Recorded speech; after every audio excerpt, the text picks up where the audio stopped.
Live from the 607, it's the Ocho Duro Parlay Hour, where we're talking everything going on in the world of sports. Join in the conversation on social media with the hashtag ODPH, because here we go. Instead of looking deep inside, every word I have to say, keep it simple. Welcome to an all-new edition of the ODPH podcast, better known as the Ocho Duro Parlay Hour.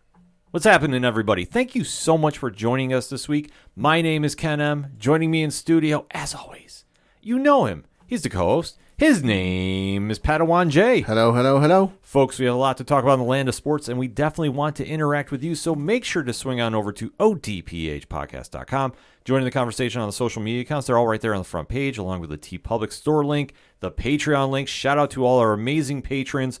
One tier, $2 a month, and a whole lot of content on the way. And especially this week, we're mailing out those Parlay Club coasters. Can't wait to get them into everybody's hands there. The Parlay Points blog section, classified section, which has friends of the show, such as 3FN Podcast, organizational links supporting Black Lives Matter. A lot of stuff going on there, too. The directory, which, Pat, how many providers are we on? 118,000. Sounds about right to me, and I am not going to fact check that because I fully trust Pat's math on that one. So for anything and everything that is the ODPH, you can find it at odphpodcast.com. And always remember on social media, use the hashtag ODPHpod. Kicking off the sports edition of the show, we have to recap one of the more peculiar weeks of NFL action. Mm-hmm. I have to say, when we were looking at it going into the week, we thought, well, some things would be pretty routine. Didn't really see a lot of weird things happening, but this week 9 of the NFL definitely threw some curveballs, definitely made some headlines. So what we are going to do is recap the week that was, kicking off with our locks and leaps. So, Pat, take it away. Yeah, so we're going to start with one of my locks. Fun fact, we both had the same locks and leaps this week. Yeah, ironically. So one of them was the Baltimore Ravens to beat the New Orleans Saints, which they did by the final score of 27-13. Lamar Jackson, 12 of 22 for 133 yards passing, 1 touchdown, no interceptions. Andy Dalton, 19 of 29 for 210 yards passing, 1 touchdown, 1 interception. Alvin Kamara, your leading rusher for New Orleans, with 9 carries, 30 yards, no touchdowns. Kenyon Drake, your leading rusher for Baltimore, 24 carries, 93 yards rushing, 2 touchdowns. Also of note, Lamar Jackson had 11 carries for 82 yards rushing. And then Isaiah Likely, your leading receiver, for Baltimore, 1 catch, 24 yards, 1 touchdown. And then Chris Olave, your leading receiver for New Orleans, with 6 catches, 71 yards, no touchdowns. Can we just say Lamar Jackson betting on himself might be the headline of the year? It's the NFL version of Aaron Judge, that's for damn sure. You have to talk about it in considering the NFL. And obviously, that's why I say the headline of the year for the NFL. Because he is proving without a shadow of a doubt, if you bet on yourself, you're not going to lose. Usually he is. That's why I say usually with that statement. But he has proven that fact right because he has really stepped his game up. Mm-hmm. This was not an easy contest because New Orleans at home, it doesn't really matter how bad New Orleans is. Mm-hmm. Primetime lights, Monday night in New Orleans, you usually don't come out with the W. No. Usually. No. But the Ravens jumped out early. They never let up. And they definitely were playing like a playoff-worthy team. Mm-hmm. That I think a lot of times they get lost in the shuffle a lot because they're not super flashy. I mean, Lamar Jackson's been playing so high. Right. But everybody else is kind of really, I don't want to say lurking in the shadows, so to speak, but they're not in the spotlight like in comparison. Yeah, I mean, Lamar Jackson playing out of his mind this year. In terms of passing yards, he has 1,768 yards passing, good for 18th in the NFL. 16 touchdowns, good for 4th in the NFL. And then 6 interceptions, which is tied for 18th in the NFL. And then he's got a QBR of 64.3. I even went ahead and pulled up the rushing yards, and this is for the entire NFL. Currently, he is sitting at 8th in the NFL in rushing with 635 yards rushing and 5 rushing touchdowns. The next closest quarterback to come near him is Justin Fields at 11th, who has 602 yards rushing. A lot of that was this past weekend, but that's a whole different ball of wax right there. But it goes back to how Lamar has really stepped his game up. And like I say, his team really doesn't get a lot of the headlines. That's why I say they kind of lurk in the quiet there. Mm-hmm. They're not making a lot of flashy moves. They're going out there and they're balling. Yeah. And that's what is typical Baltimore Ravens football. The defense has been playing solid. They're not lights out like in years past. Right. But they are really relying on a run-heavy offense. That the passing yards, no wide receiver caught more than 50 yards. But you know what? They didn't need to. Well, and this was a great performance for Lamar, especially. And I got to admit, I was nervous about this, Monday morning or Monday afternoon when they were previewing the game on ESPN, and they flashed up the injury report for Baltimore. And Baltimore had like 5 or 6 guys on the injury report, including Mark Andrews, who was already out for the game, Monday afternoon. Yeah. And then you had the news the day prior where it was Rashad Bateman being placed on injured reserve and having foot surgery, so he's done for the year. So I'm looking at this going, shit, I might have picked the wrong game this week, but then Lamar's like, don't worry, I got this. Yeah, no, I have full confidence in thinking that they're going to win most games moving down the stretch. He is just playing that focused and playing that smart too.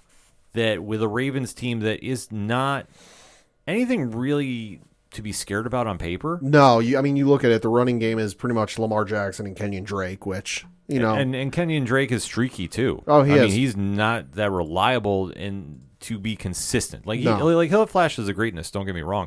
But in my opinion, I don't think he's a top-tier back. No, for the season, he's got 73 attempts, 344 yards, and then 3 touchdowns. He's averaging 4.7 yards a carry. Yeah, so if they can maintain this, they're going to play real gritty football, and that wins games. And that's all they need to do. They're not going to go out there and drop 45 on you usually, but they'll win enough. They have the best kicker in the game too. Yeah, they do. So unless Jim Nantz says something about it and then he misses. Yeah, which is a rarity. But when you have all this surrounding your team, they're going to be ones that when they get in the playoffs, they're going to be scary. Oh, they are, because you got Lamar, who's the dual threat. You got the running game, which ain't bad. And then in the receiving core, they added Deshaun Jackson, but like 1 catch, 16 yards, no touchdowns. It's not the Deshaun Jackson of old. No. And then Mark Andrews, what's going to be his status going forward? Obviously, Mark Andrews, one of the unsung tight ends in the league. Absolutely. Right now, like I say, lurking in the shadows there. So he's obviously an X factor you got to factor in for. But like you said, you look at the team on paper and you go, okay, they should be good, but like you're not expecting fireworks. No, you're not. And these are the teams that really sneak in and really make some noise when you're not expecting it. I know there's so much hype with the Buffalo Bills and the Kansas City Chiefs and even the LA Chargers to a degree. But Baltimore has never been that team, and I don't think they want to be that team. And this goes to show about what they can do when they really implement their will. Like we always kind of talk about that more for the UFC and boxing, but it's true in football. Mm-hmm. They came out, immediately punched New Orleans in the mouth, and New Orleans did not have a response to it.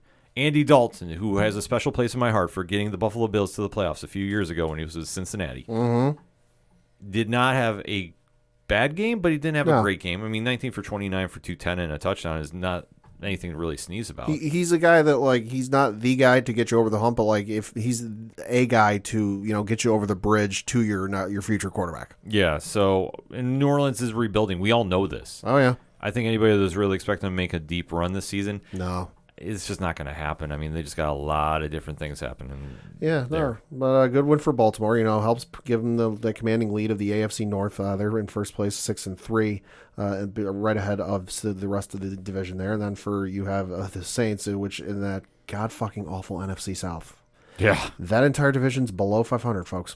Looking at the schedules going forward for the Baltimore Ravens, they're actually on a bye this upcoming week. But after that, they've got the Carolina Panthers, Jacksonville Jaguars, Denver Broncos, and the Pittsburgh Steelers. And for the New Orleans Saints, there they are. They've got the Pittsburgh Steelers this upcoming Sunday, followed by the Los Angeles Rams, San Francisco 49ers, and then the Tampa Bay Buccaneers on Monday night. Well, Ravens can definitely make a run there after the bye week, and then for the Saints, you don't know what you're going to get there too. In fact, I think their game just got flexed too. I think so. So probably not a bad idea because at this point, it's kind of like you assess what you got and plan for next year. Exactly. there's no shame in saying it. It's not your year. Mm-hmm. So if it's not your year, then why bother trying to go over the top, so to speak. Yeah. But for Baltimore, big future ahead of him going the rest of the season. Yeah. Next up, though, was our other lock, which was the Philadelphia Eagles to beat the Houston Texans, which they did by the final score of 29-17. Jalen Hurts, 21-27 for 243 yards passing, 2 touchdowns, no interceptions. Davis Mills, 13-22, 154 yards passing, 2 touchdowns, 2 interceptions. Miles Sanders, your leading rusher for Philly, with 17 carries, 93 yards, and 1 touchdown. Damian Pierce, your leading rusher for Houston, 27 carries, 139 yards rushing, no touchdowns. Dallas Goedert, your leading receiver for Philly, 8 catches, 100 yards, 1 touchdown. And then for Houston, it was Philip Dorsett, 3 catches, 69 yards, and no touchdowns. Philly is now 8-0 for the first time in franchise history. Mm-hmm. Where do you rank Jalen Hurts in that MVP conversation, Pat? He's in the discussion, but I don't think he wins it just given how good Lamar Jackson is playing right now. He certainly deserves to be in the conversation, though. Boy, I don't know. It's going to be tough if... I might be biased because I have him on fantasy. Yeah, that's understandable. But I have to say this right now. Your team is 8-0. Nobody was expecting you to play at this level. Mm-hmm. It's a situation where he's 1,000% in that conversation. Oh, yeah. With anybody that says otherwise is just hating on Philly.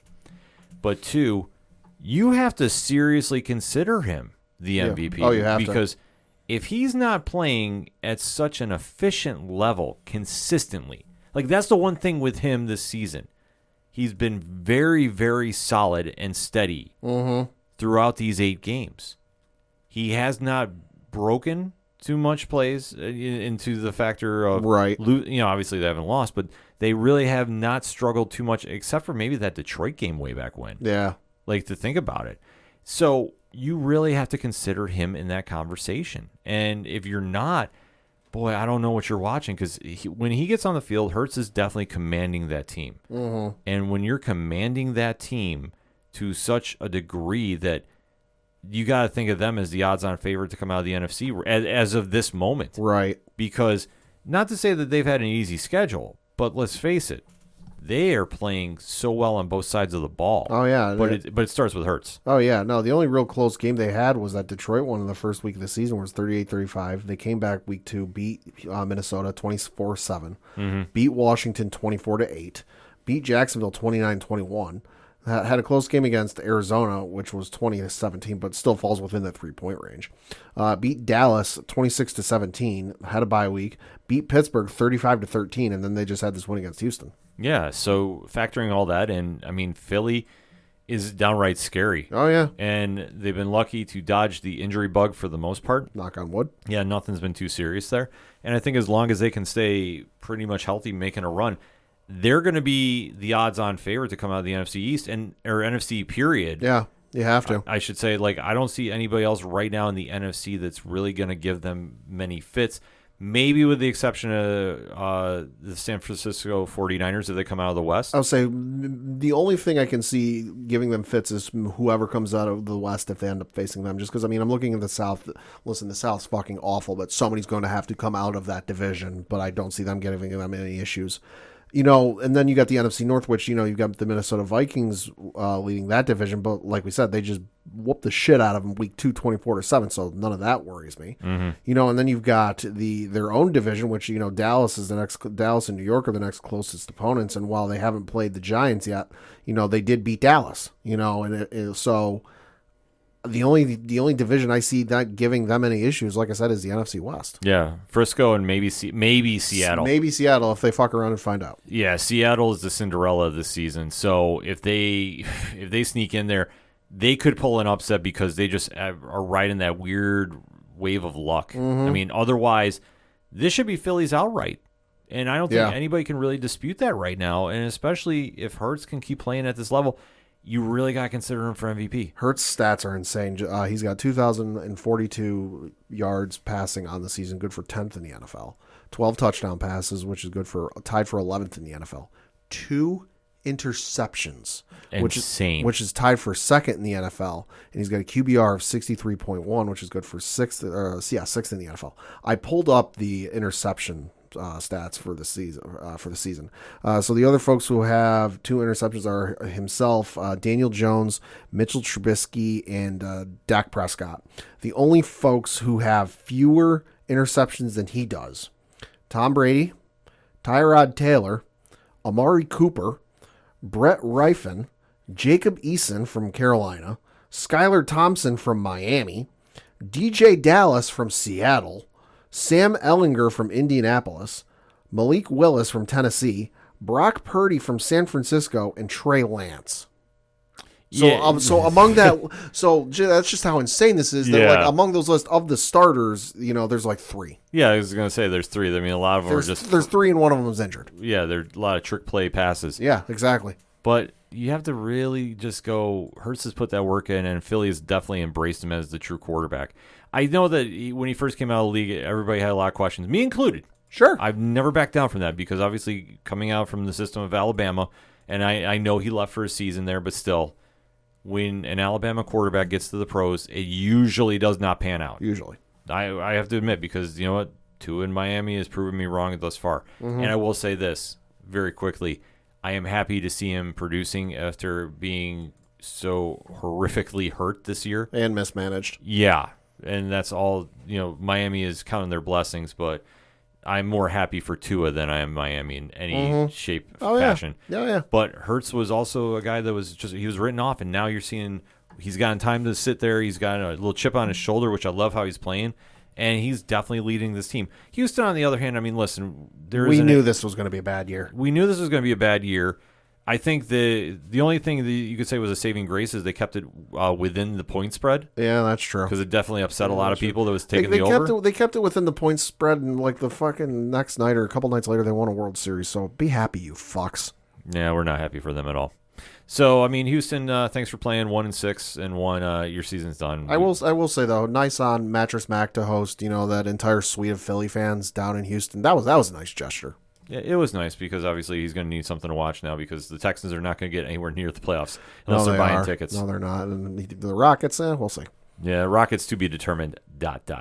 Looking at the schedules for the both teams, you've got for the Philly, they have the Washington Commanders. Bum.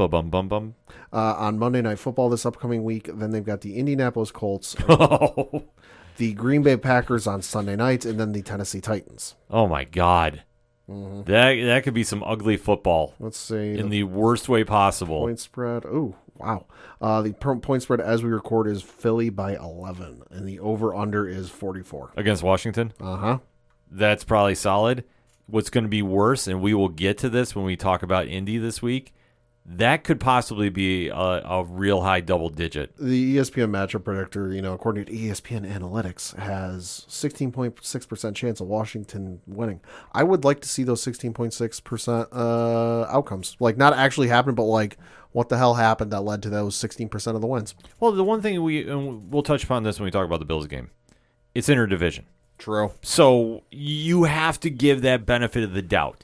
If anybody's going to upset Philly, it could be Washington. Could be. Because Washington, you legit don't know if they're going to put it together during a game. Mm-hmm. Like, you don't know. I don't think they will. I think this should be Philly easy. But I'm going to say this. I think the Washington's going to give them a bigger problem that I think more fans realize. I still think Philly wins. Yeah, at least do too. At least this one. But I'm saying Washington could sneak one out or at least put some pressure on them. Like, it could be a lot closer going into that fourth quarter than people realize. And then for the Houston Texans, they've got the New York Giants this upcoming Sunday, followed by the Washington Commanders, Miami Dolphins, and the Cleveland Browns. Thanks for showing up, Houston. Yep. Yeah. And then switching over to our leaps, one of our leaps was the Seattle Seahawks to beat the Arizona Cardinals, which they did by the final score of 31-21. Geno Smith, 26-34 for 275 yards passing, 2 touchdowns, 1 interception. Kyler Murray, 25-35 for 175 yards passing, 2 touchdowns, no interceptions. Kenneth Walker III, your leading rusher for Seattle, 26 carries, 109 yards, 2 touchdowns. Kyler Murray led for Arizona with 8 carries, 60 yards, no touchdowns. Noah Fant, your leading receiver for Seattle with 5 catches, 96 yards, no touchdowns. And Rondale Moore, your leading receiver for Arizona, 8 catches, 69 yards, and no touchdowns. You know, we did our preview show at the beginning of the season. Mm-hmm. We said Seattle was going to be the last of the division. Arizona was going to be a playoff team. And boy, did somebody ever pull the switcheroo there. Oh, so somebody messed with our analytics there. I will say this. Geno Smith is the comeback player of the year. Yeah. At this point, I can't think of who you'd put ahead of him. Yeah, I mean, the list is very small. Yeah. But I'm going to say right now, Geno should win outright. Mm-hmm. The way that he's now leading this offense, and they're clicking at such a weird synergy. This is a true testament that they know what they're doing up in Seattle. And it's nothing against Pete Carroll and company up there. But when we said Russell Wilson, let's ride, was leaving, we were like, okay, Seattle is going to be struggling. Geno is not going to be the guy. Sure. Geno obviously has had a very streaky NFL career. This situation really shows he came in there, he bought into the system that Pete Carroll was still doing. They have a gift in disguise in Kenneth Walker III, because I don't think anybody had him on the radar for being this good and being a solid running back that takes a ton of pressure off Geno. That is something that is a blessing in disguise. Yeah, no, it is. I mean, I think maybe, we need to say we were wrong, because a lot of folks... I'll own it, yeah. A lot of folks said before Russ left that there was talk that maybe Pete Carroll should retire, that maybe he's just doesn't have it anymore. Maybe the NFL has passed him by, and it's a whole different game now. That, let Russ cook, and it's Russ. Russ is great. There's that. That's right. Maybe we were wrong, because you've got Russ in Denver away from Pete Carroll, and he's hot garbage. And you've got Pete Carroll here with Geno Smith. Now, admittedly, Geno Smith's no spring chicken. No, he's not a rookie. He's not a sophomore. He's been in the league a little bit, but he's flourishing beautifully. Maybe it was Russ. Maybe it's just something's up with Russ. Well, you're hearing about all those kind of crazy stories coming out of the Denver camp. I mean, the allegedlys, I should say. Like I say, they're stories, so I'm not giving them a lot of gravity, but I'm going to say this. You're hearing a lot more drama coming with Russell, with that team. Yeah. Than you did when he was in Seattle. So maybe Russ was the problem, but they now have the solution in theory with Geno. Well, he's a good solution. He's not a permanent one. No, he's not. But you almost have to wonder, you'll have to go get a quarterback this offseason, whether it's the draft or somebody. Yeah, because he's in his 9th year in the NFL. Next year will be his 10th. Yeah, so he still could be very productive next season too. Sure. But I would say if I'm Seattle, I'm looking at a quarterback next year. Oh, I am too, especially since he turns 33 in October of next year. October. So other than quarterbacks not named, Tom Brady or Peyton Manning or like Drew Brees, you start to see a fall off once you hit that point. Yeah, no, you're going to definitely start seeing that. But that's why I say, if you can have somebody sit behind Geno, statements I never thought I'd be making at this time of year. If you have him sit behind Geno for a season or two, maybe. Sure. Do you know how beneficial that would be for Seattle moving forward? That'd be great. And then you take a look on the flip side, and you want to talk about quarterback drama. Kyler Murray is definitely not living up to the snuff. Getting into it with DeAndre on the sideline. Yeah, I saw that. I'm like, I understand frustrations are coming to a boil. And you know what, to be honest with you, they should.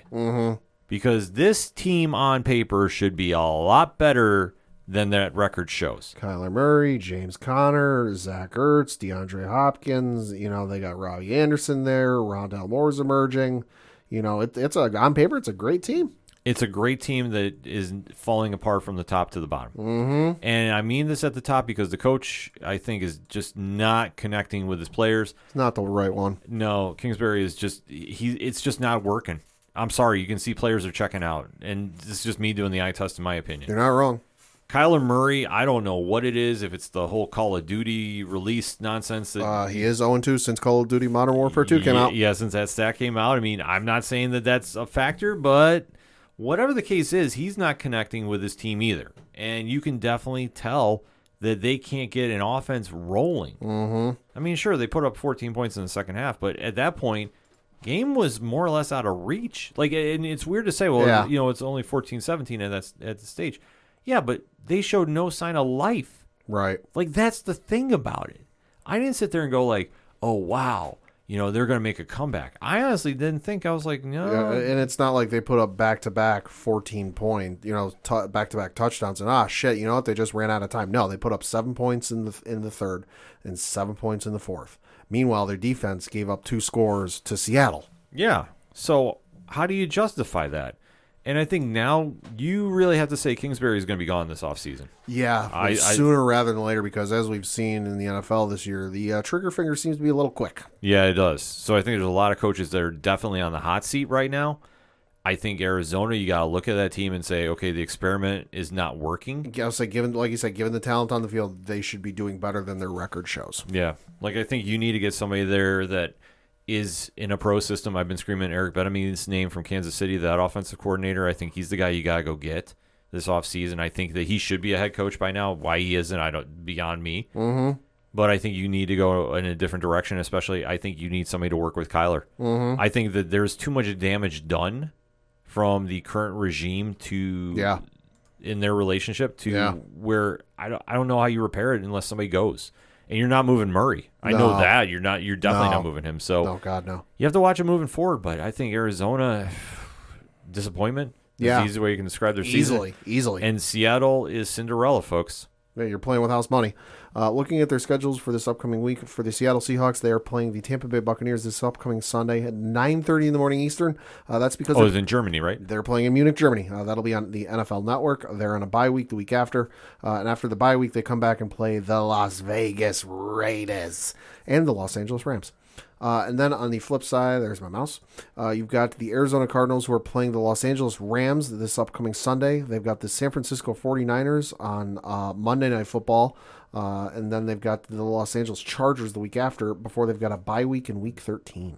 That could be an ugly stretch for the Cardinals. Mm-hmm. That could really be an ugly stretch, especially Frisco on Monday night. Frisco on Monday night. I'm checking this because there's a little asterisk next to the time. It's supposed to be a home game for Arizona, but it is still a home game. Or no, it's not. Sorry, it's in Mexico City. I was going to say I think this is the one in Mexico City. It's in Mexico City, so it's supposed to be a home game, but it's not a home game. Yeah, like I said, Frisco could show up and really make a statement win out of that, and I think that could be the end of the Cardinals season right there. Like they could put it on a hot streak if they can put it together, but I have no faith in watching them. Super, super duper early spread right now for the Frisco Arizona game is Frisco by 5.5. And I think that goes up too. Mm-hmm. And the current over-under is 45. Interesting. Mm-hmm. I could see that going up to 9 by the time it's all said and done. If Murray has another bad game, depending on how this upcoming Sunday goes, yeah, maybe. It's interesting times, folks. Uh-huh. But I tell you what, Seattle, congratulations. Keep on dancing because you know what? You never know when that's going to stop. And then our other leap was the Los Angeles Rams to beat the Tampa Bay Buccaneers, which almost happened. Oh, man. Almost happened. But you had the Tampa Bay Buccaneers win by the final score of 16-13. Tom Brady is 36 of 58, 280 yards. 58? He had 58 attempts. And it wasn't until the 58th attempt that he had a fucking touchdown pass. 280 yards, 1 touchdown, no interceptions. Matthew Stafford, 13 of 27, 165 yards passing, 1 touchdown, no interceptions. Darrell Henderson Jr., your leading rusher for the Rams, with 12 carries, 56 yards, and no touchdowns. Rashad White, your leading rusher for Tampa Bay, with 8 carries, 27 yards, no touchdowns.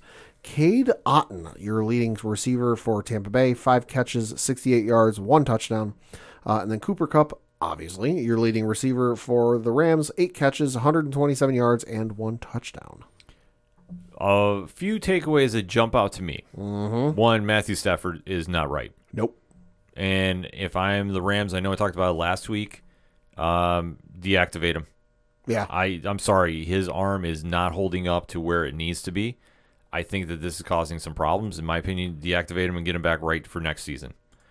Being 3-5, it's going to be tough to make a run in that NFC playoff system. I mean, you could probably sneak in there. Sure. But I think you really got to take a look at it and say, what am I doing with my franchise quarterback? It's kind of crazy to see just because he started off fairly decently. I mean, from a yards perspective, he had the first game of the season against the Bills, 240 yards. Mm-hmm. Game against second week, game against Atlanta, 272. Then he played Arizona, 249.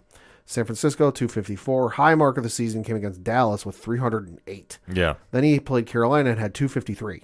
Then you get the back-to-back games here with San Francisco 187, and then this week 165. Yeah, I mean, that's a big drop-off. It's dropping off like crazy. Yeah, and especially if you're talking about playoff-esque teams, this is going to be a problem. Uh-huh. And I'm sorry, I think the Super Bowl hangover is still hanging on. Yeah. I think a lot of that offensive line, I know there's been issues and such, and it's definitely showing. 4 sacks this game. Yeah. You're not doing him any favors, so that's why I say, like, I'm going to go out on the record right now. Deactivate him. Holy fuck, he's been sacked 28 times this year. Exactly. God damn. And you're wondering why his arm still is not healing right. God damn. Yeah, I mean, when he's on the ground half the time, and you can definitely tell there's something wrong with his arm. You can definitely see the physicality of it. Something is not right.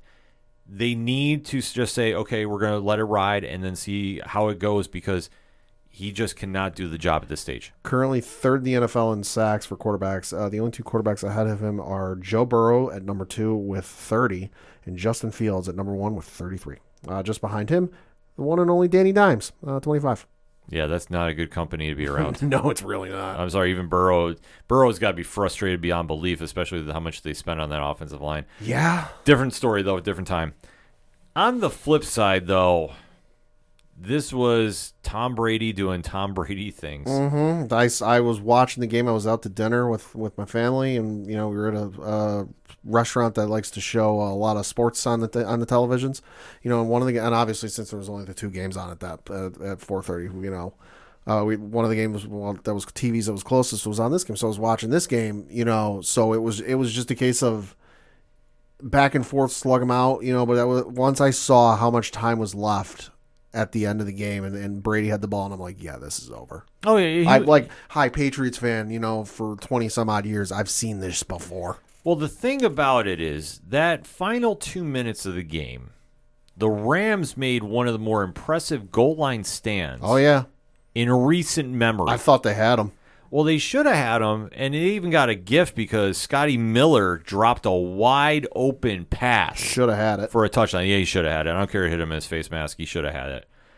This was a situation that the Rams had chances to ice this game and be done. And yet they couldn't do it. The offense couldn't get really sustain anything after making the stands. You get Brady enough time to come back. Brady remembered, I have a tight end on this team in Cade Otton, who first touchdown by a tight end for that team this season. Thank you. And that's the big thing, because when he was the leading wide receiver here, or receiver, I should say, yeah, he was putting up wide receiver stats, and it was shocking because he's a tight end. Mm-hmm. And this is something we haven't seen from Brady this season. He's really missing Gronk. Oh, he's missing Gronk. He's missing that safety blanket, which he's relied on for years. Mm-hmm. Brady doesn't need to have an arm that can make it 70 yards down the field. He just needs to make it 10. Mm-hmm. And that's where he strikes best. And that's what's hurting him. Those lean years with the Patriots. Obviously, everyone, he was great with the Patriots. The couple of years they had Randy Moss, he was a deep threat quarterback. Mm-hmm. Once Randy Moss left, it was the dink and dunk with the Julian Edelmans, the Danny Amendolas, the Gronkowskis, and what have you.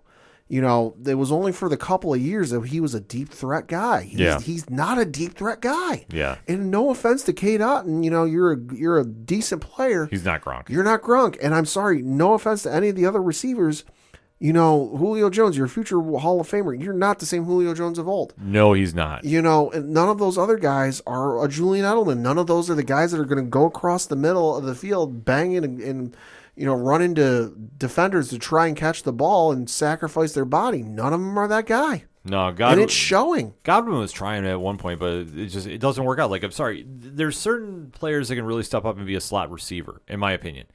You talk about like Cole Beasley. You talk about Edelman. You talk about Hunter. They tried with Cole Beasley, but then he retired after. Right, but you talk about like over the past few seasons. Hunter Renfrow from the Raiders. Yeah, you're talking about.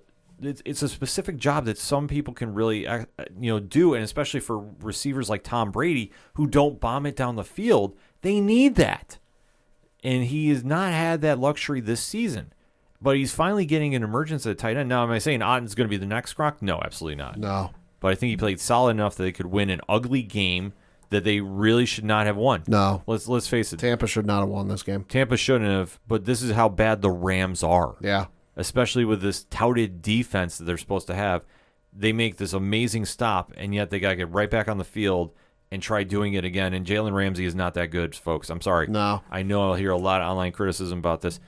He was at one point, but I think that he's living off name value these days because a lot of these drives late in this game, I think were on him, in my opinion. But you know what? This is why we sit and watch these games to analyze because, I'm sorry, just on the paper test, I don't see either of these teams making a deep run. No, and it certainly ain't going to get any better for the Rams, who, looking at the standings, are currently sitting in third place of the NFC West.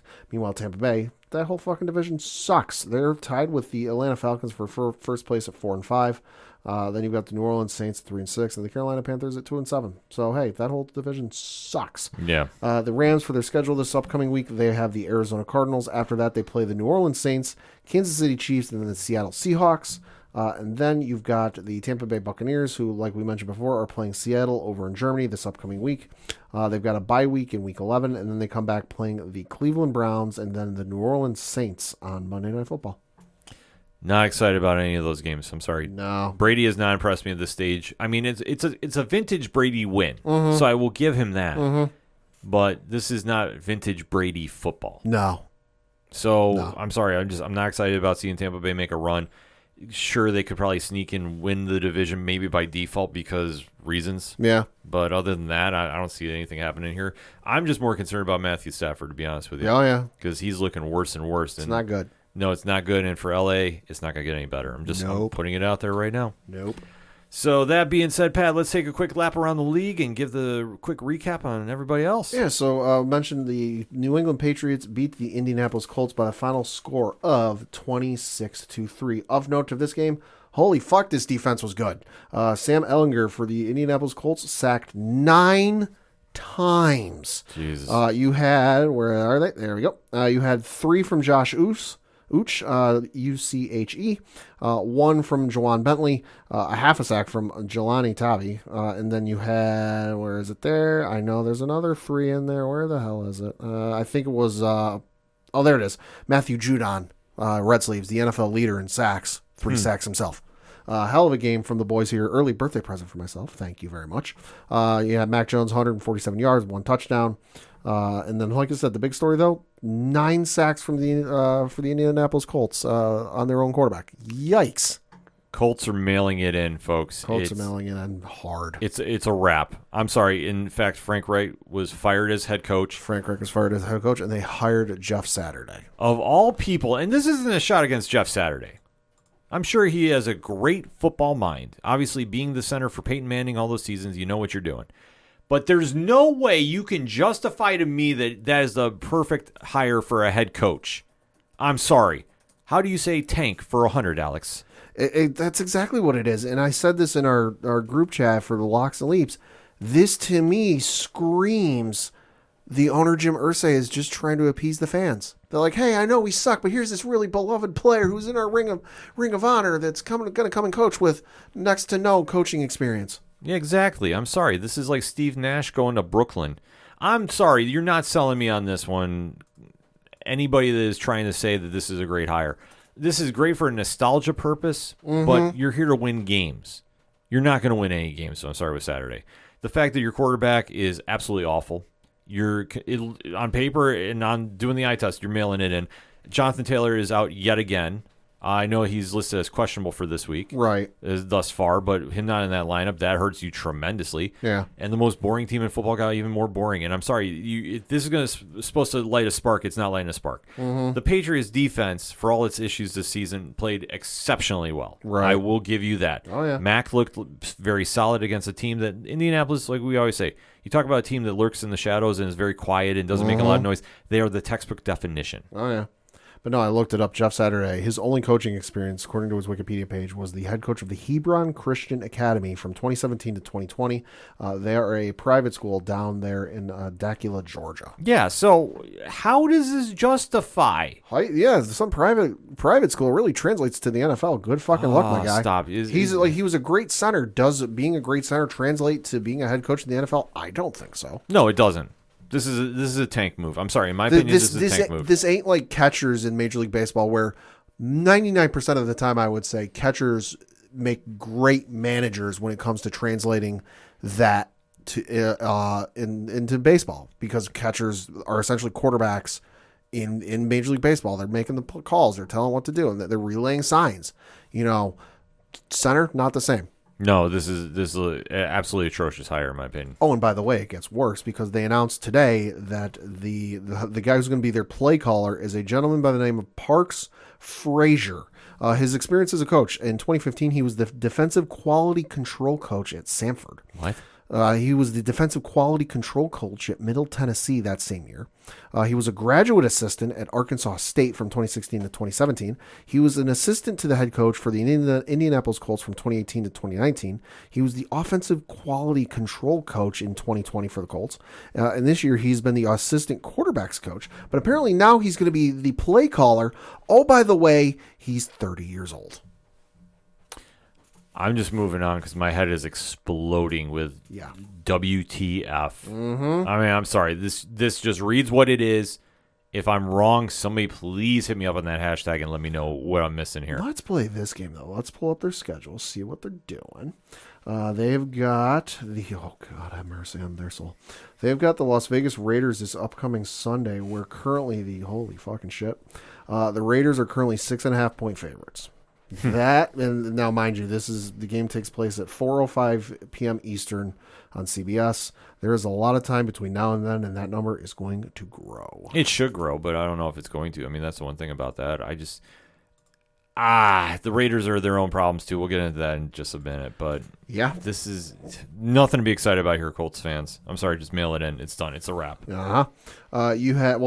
Pat McAfee said himself on Twitter on Sunday, it's very hard to be a Colts fan right now. Oh, it absolutely is, because these moves. Why would you support this? Mm-hmm. Why? Mm-hmm. Sorry, and like I said, it's nothing against Saturday personally.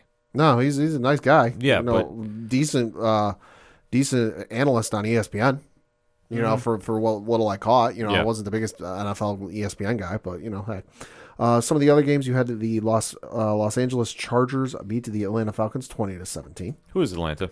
They suck. Yes. You had the Miami Dolphins somehow beat the Chicago Bears 35-32 despite a Herculean effort from Justin Fields. And hey, shout out to my opponent in my one fantasy league who left Justin Fields on his bench. Let's just talk about this. The Bears should have won this except for an egregious no call for pass interference. Justin Fields, 117-28, 123 yards passing, 3 touchdowns, no interceptions, and then 15 carries, 178 yards rushing. Jesus. He averaged 11.9 yards per rush, 1 touchdown. So he had 4 total touchdowns on the day, and I want to say he had north of 45 points, maybe close to 50. And my side note, did I mention my opponent in fantasy left him on his bench this week? It's crazy to think of that he dropped this kind of game, because obviously this should have been an easy win for Miami, and it wasn't. Yeah. Miami is lucky they snuck out of this, and like I said, if it wasn't for a bad pass interference, no call, probably the game would have gone a different scenario, in my opinion. So, enough said there. You had the Cincinnati Bengals beat the Carolina Panthers 42-21. Joe Mixon, have a fucking day. Joe Mixon is carrying that team on his back, literally, because nobody else is scoring for that team. God damn. 153 yards rushing, 4 touchdowns. And then he had 58 yards receiving with 1 touchdown. So 5 total touchdowns on the day. That's still amazing. Mm-hmm. That's still amazing to watch. Insane. Yeah. You had the Detroit Lions. Yes, folks, the Detroit Lions beat the Green Bay Packers 15-9. Green Bay is done. Mm-hmm. I guess we can take a little second to talk about this. How do you define keeping Aaron Rodgers now? I know Lil Wayne came out with a tweet. I was just about to pull that up. Yeah, I mean, I know the Packers fans are very, very angry, and rightfully so, because as we touched upon in past podcast episodes, Aaron Rodgers is mentally checked out. Mm-hmm. You can say whatever you want about this. He is mentally checked out of this team.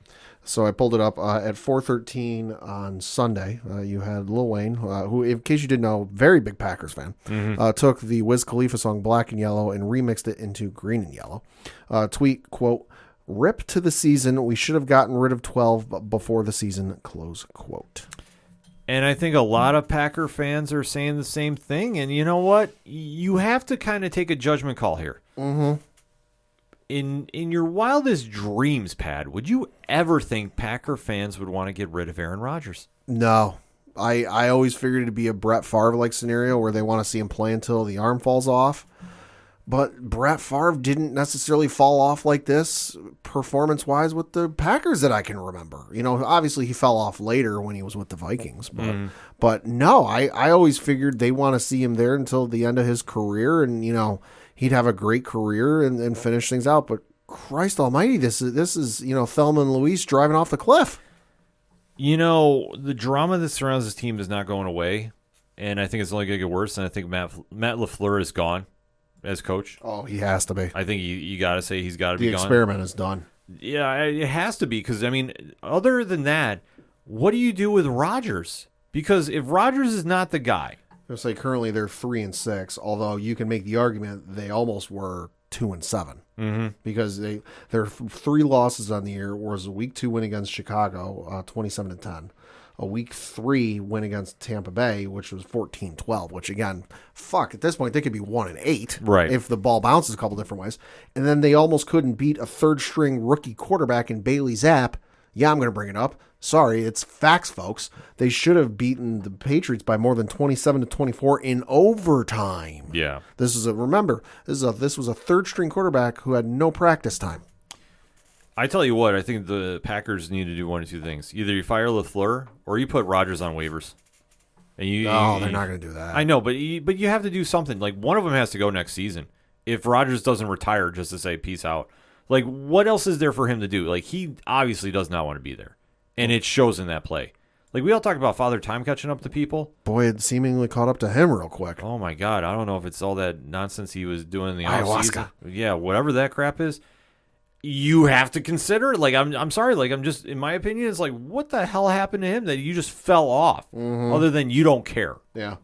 Enough said. It would be interesting, though, this upcoming Sunday. They're playing Dallas at 4:25 on Fox. I don't know how the line isn't more right now, probably because it's Aaron Rodgers. But currently, Dallas is the favorite by 5. Just by 5? By 5. Well, they're hoping Aaron Rodgers shows up and pulls some Aaron Rodgers magic. But listen, I'm going to tell you right now, after seeing that eye test, I don't see it happening. You had the New York Jets beat the Buffalo Bills by the final score of 20-17. Okay, not going to dodge this one. Pat, what was I saying for the past couple weeks? That there's a very real chance the Jets could beat the Bills. Yep. And what happened? The Jets beat the Bills. 2 things really hampered the Bills in this one. One, Josh Allen played egregiously in the red zone. Egregiously. When they got that botched kickoff to start the game, he bombs it downfield to Diggs. He goes the next pass. I don't know where he was throwing to, and he gets picked off right in the end zone. So it's going to be a rough day. They could not get that offense clicking, and when it came time to really get the ball going, Josh just was making bad decisions. Like I don't know if he was anticipating too much and throwing it and hoping people would be there. But when Sauce Gardner and the Jets secondary was stepping up, they made big plays. Can't deny that. Yeah.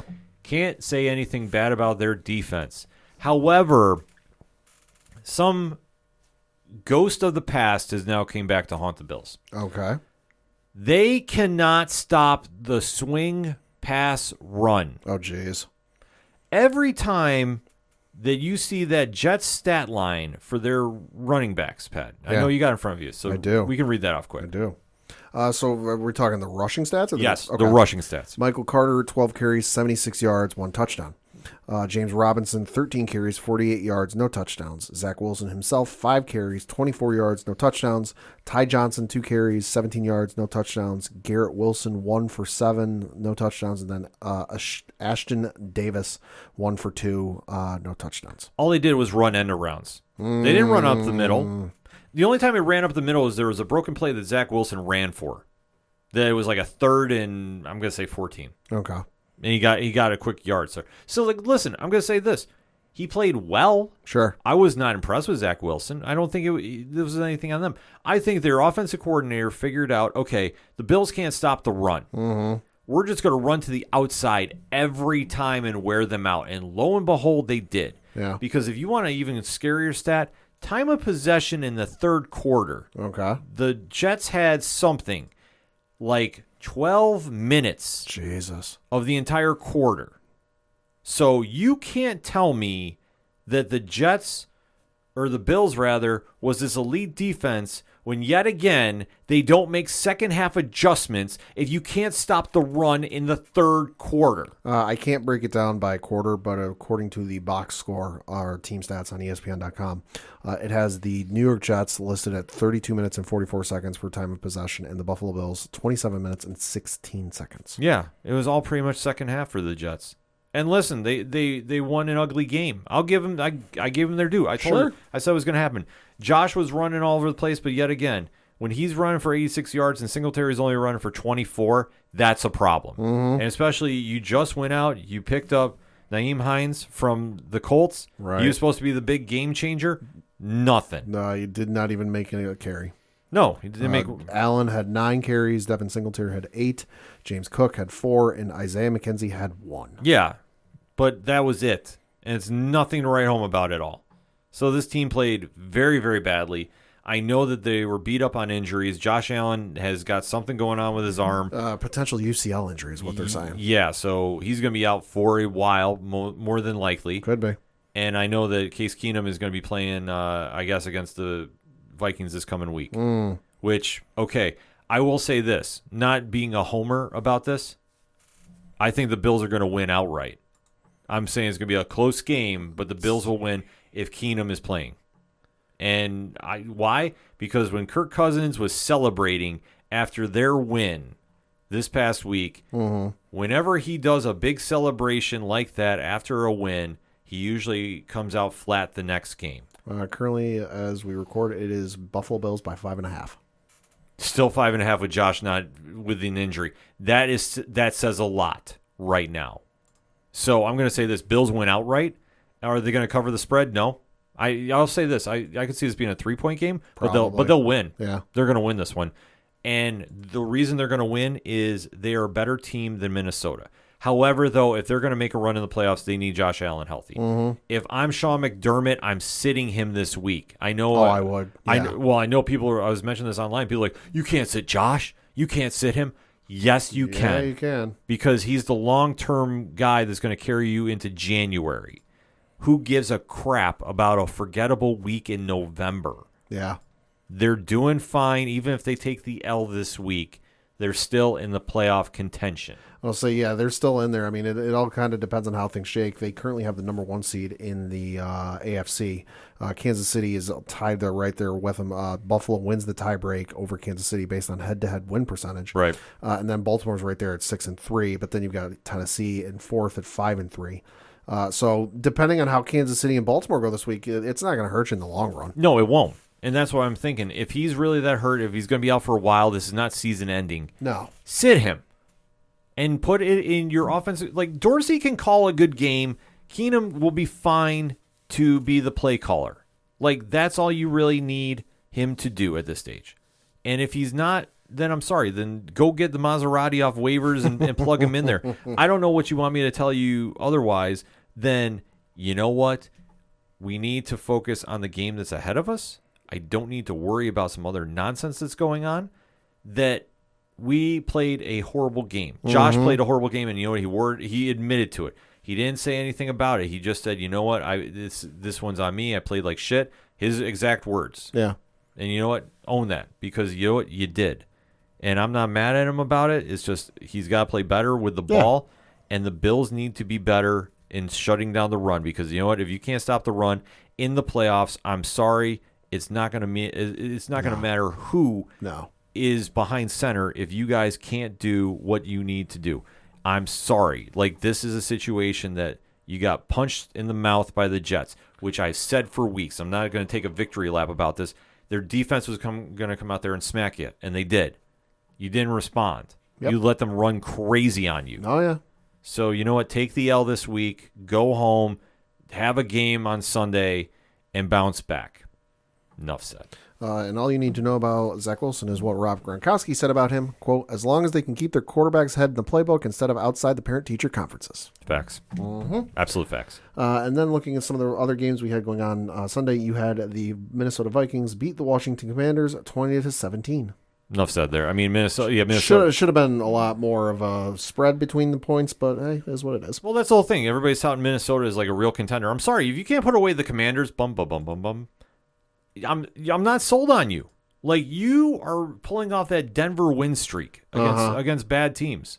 I'm sorry. Like, I'm not sitting there watching Minnesota and thinking they're going to make a deep run. No. I'm sorry. And in fact, the Cousins celebration after last week proved it right to the letter. Yep. Because it was like, you like that? It was like 2.0 with that. Mm-hmm. And what happened after you did that? Oh, yeah, you had a bad game. Guess what? What do you think the Bills' pressure is going to do to you? They're going to get a little more healthy. Maybe Tre'Davious White is going to be playing this week. I don't know. Couple chicken wings, couple tables. I'm telling you, you going up to the Bills Mafia home base, that's going to be a tough game for you. You had the Jacksonville Jaguars beat the Las Vegas Raiders 27-20. God, I wish they were the Oakland Raiders because this Vegas version is not good. Josh McDaniels, how soon are you coming back to New England, my guy? Josh McDaniels, I'm surprised, still has a job. If Al Davis was still owning the team, he wouldn't. Exactly, but it all goes down to this. Derek Carr is not the guy. Nope. And why he stopped throwing to Devontae Adams, beyond me. I don't care that it was 10 for 146 and 2.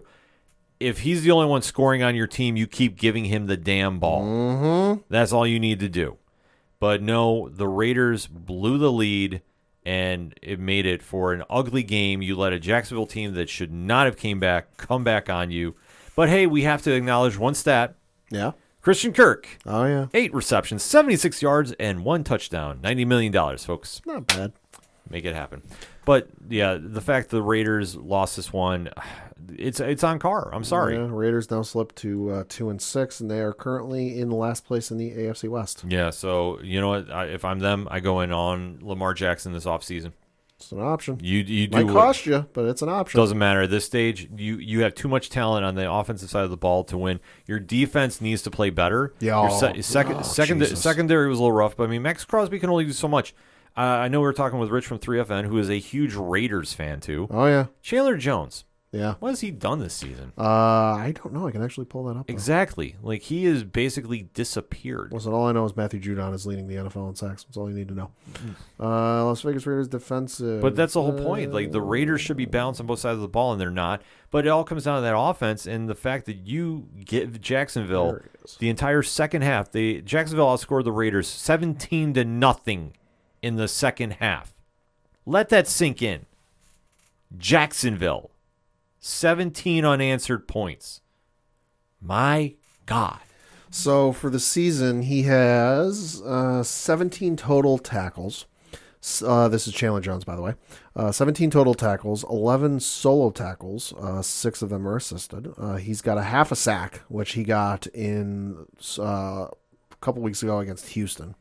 And then let's see, fumbles, he's got nothing. Interceptions, he's got nothing. So I would say subpar season thus far.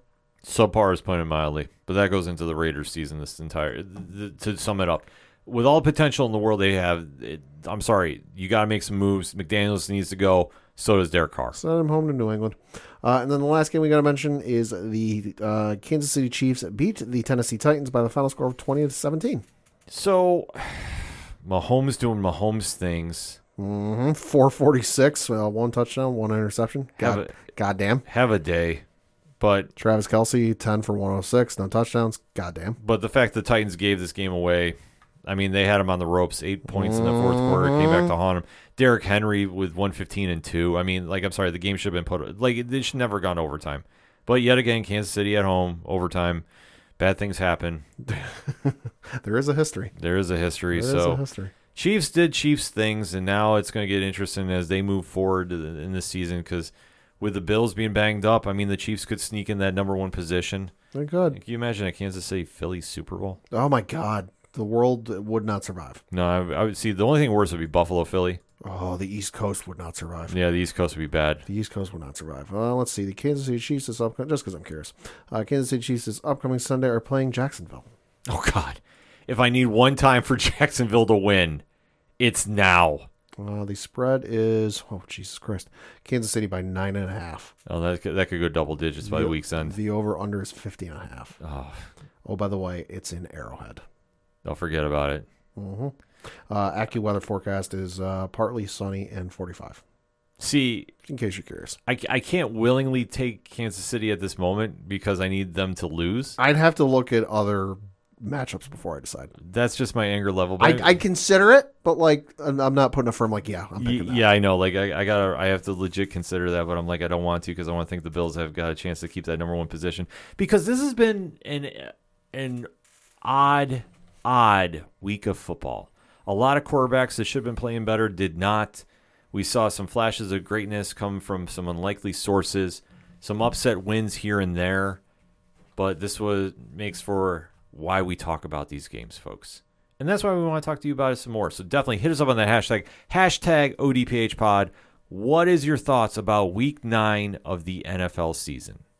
So we're going to take a quick break. We'll be right back. Saturday, and parts of Sunday. It's Extra Life 7 live on twitch.tv/GameBallPod.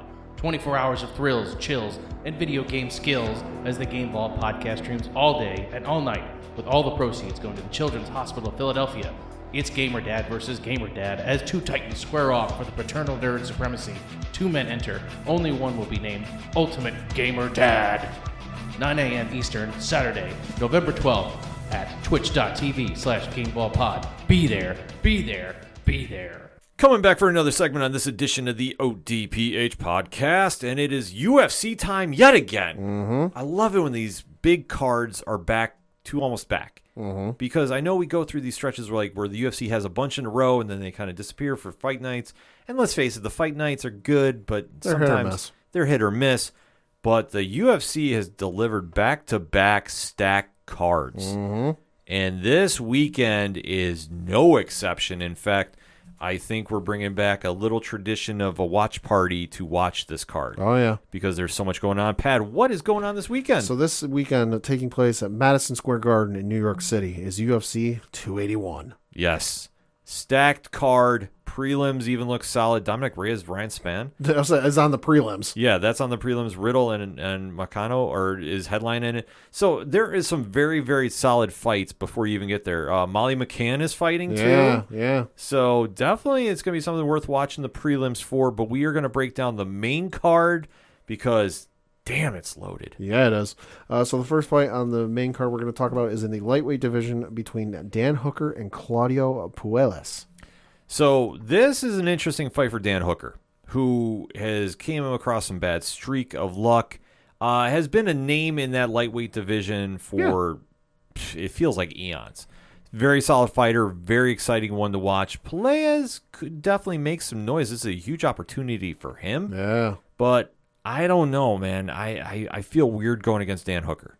I really do. I think that striking-wise, I think Hooker's just very on point. It's just, at this stage, I hate using the word journeyman or gatekeeper. Yeah. But kind of in that division, he's fallen off in that realm. I mean, he is a journeyman. His first fight, this being Dan Hooker, was for a federation this took place in Auckland, New Zealand. Was on the 7th of March, 2009. Looking at his record in 33 professional matches, he has a record of 21 wins, 12 losses. Currently on a 2-fight losing streak. He lost to Arnold Allen in his last fight. That was back in March, who knocked him out. Yeah. And then lost the fight prior to that against Islam Makhachev via Kimura submission. That was back in October of last year. Did win the fight prior to that. Nasrat Harquist, apologies if I butchered that name, which I know I did. That was back in September of 2021.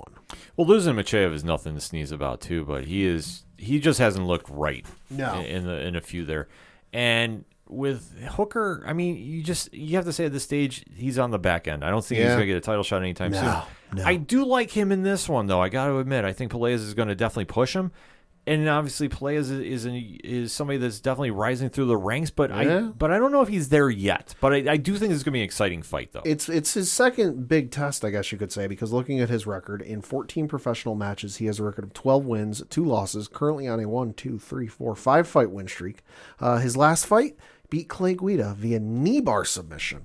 That was back in April. Prior to that, he beat a gentleman by the name of, oh my Lord have mercy, this name, Chris Gutzmacher. I know I butchered that, so apologies. He also beat him by knee bar submission.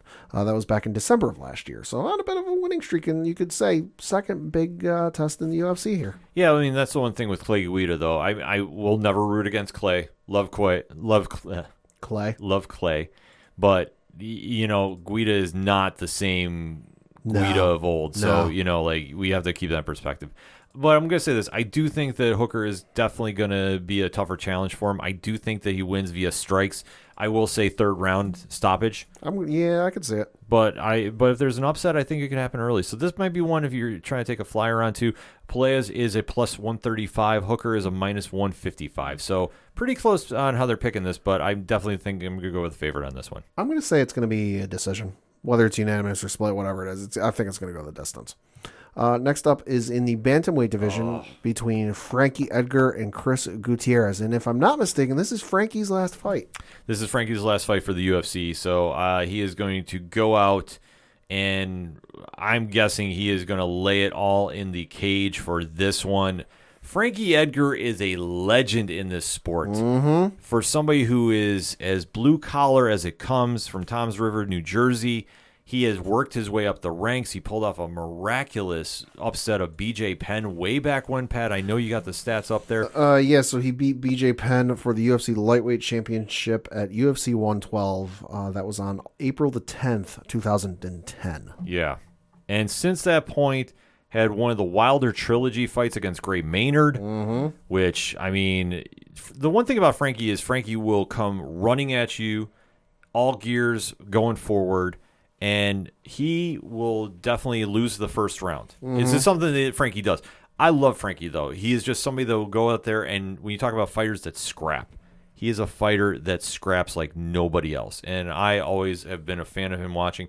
And he's definitely gone through the different ranks. Yeah. To, like I say, he's not somebody that's just stayed in one weight class. He's definitely gone into, I mean, I'm going to say, at least 3? Probably. At this stage. It's probably. It's one of those situations that he's done for featherweight. And obviously, this was a time that he was supposed to go fight Jose Aldo when Jose Aldo was like the untouchable one. Right. And obviously, that one didn't go. But even though he did go to the decision. He's been in 3 divisions. He's been in the bantamweight, featherweight, and lightweight divisions. Yeah, so when you have that going on, like I say, it's kind of crazy to see just his track record. But he's fought like a who's who of this. He's fought Charles Oliveira, BJ Penn, I think we touched on, Uriah Faber, Jose Aldo.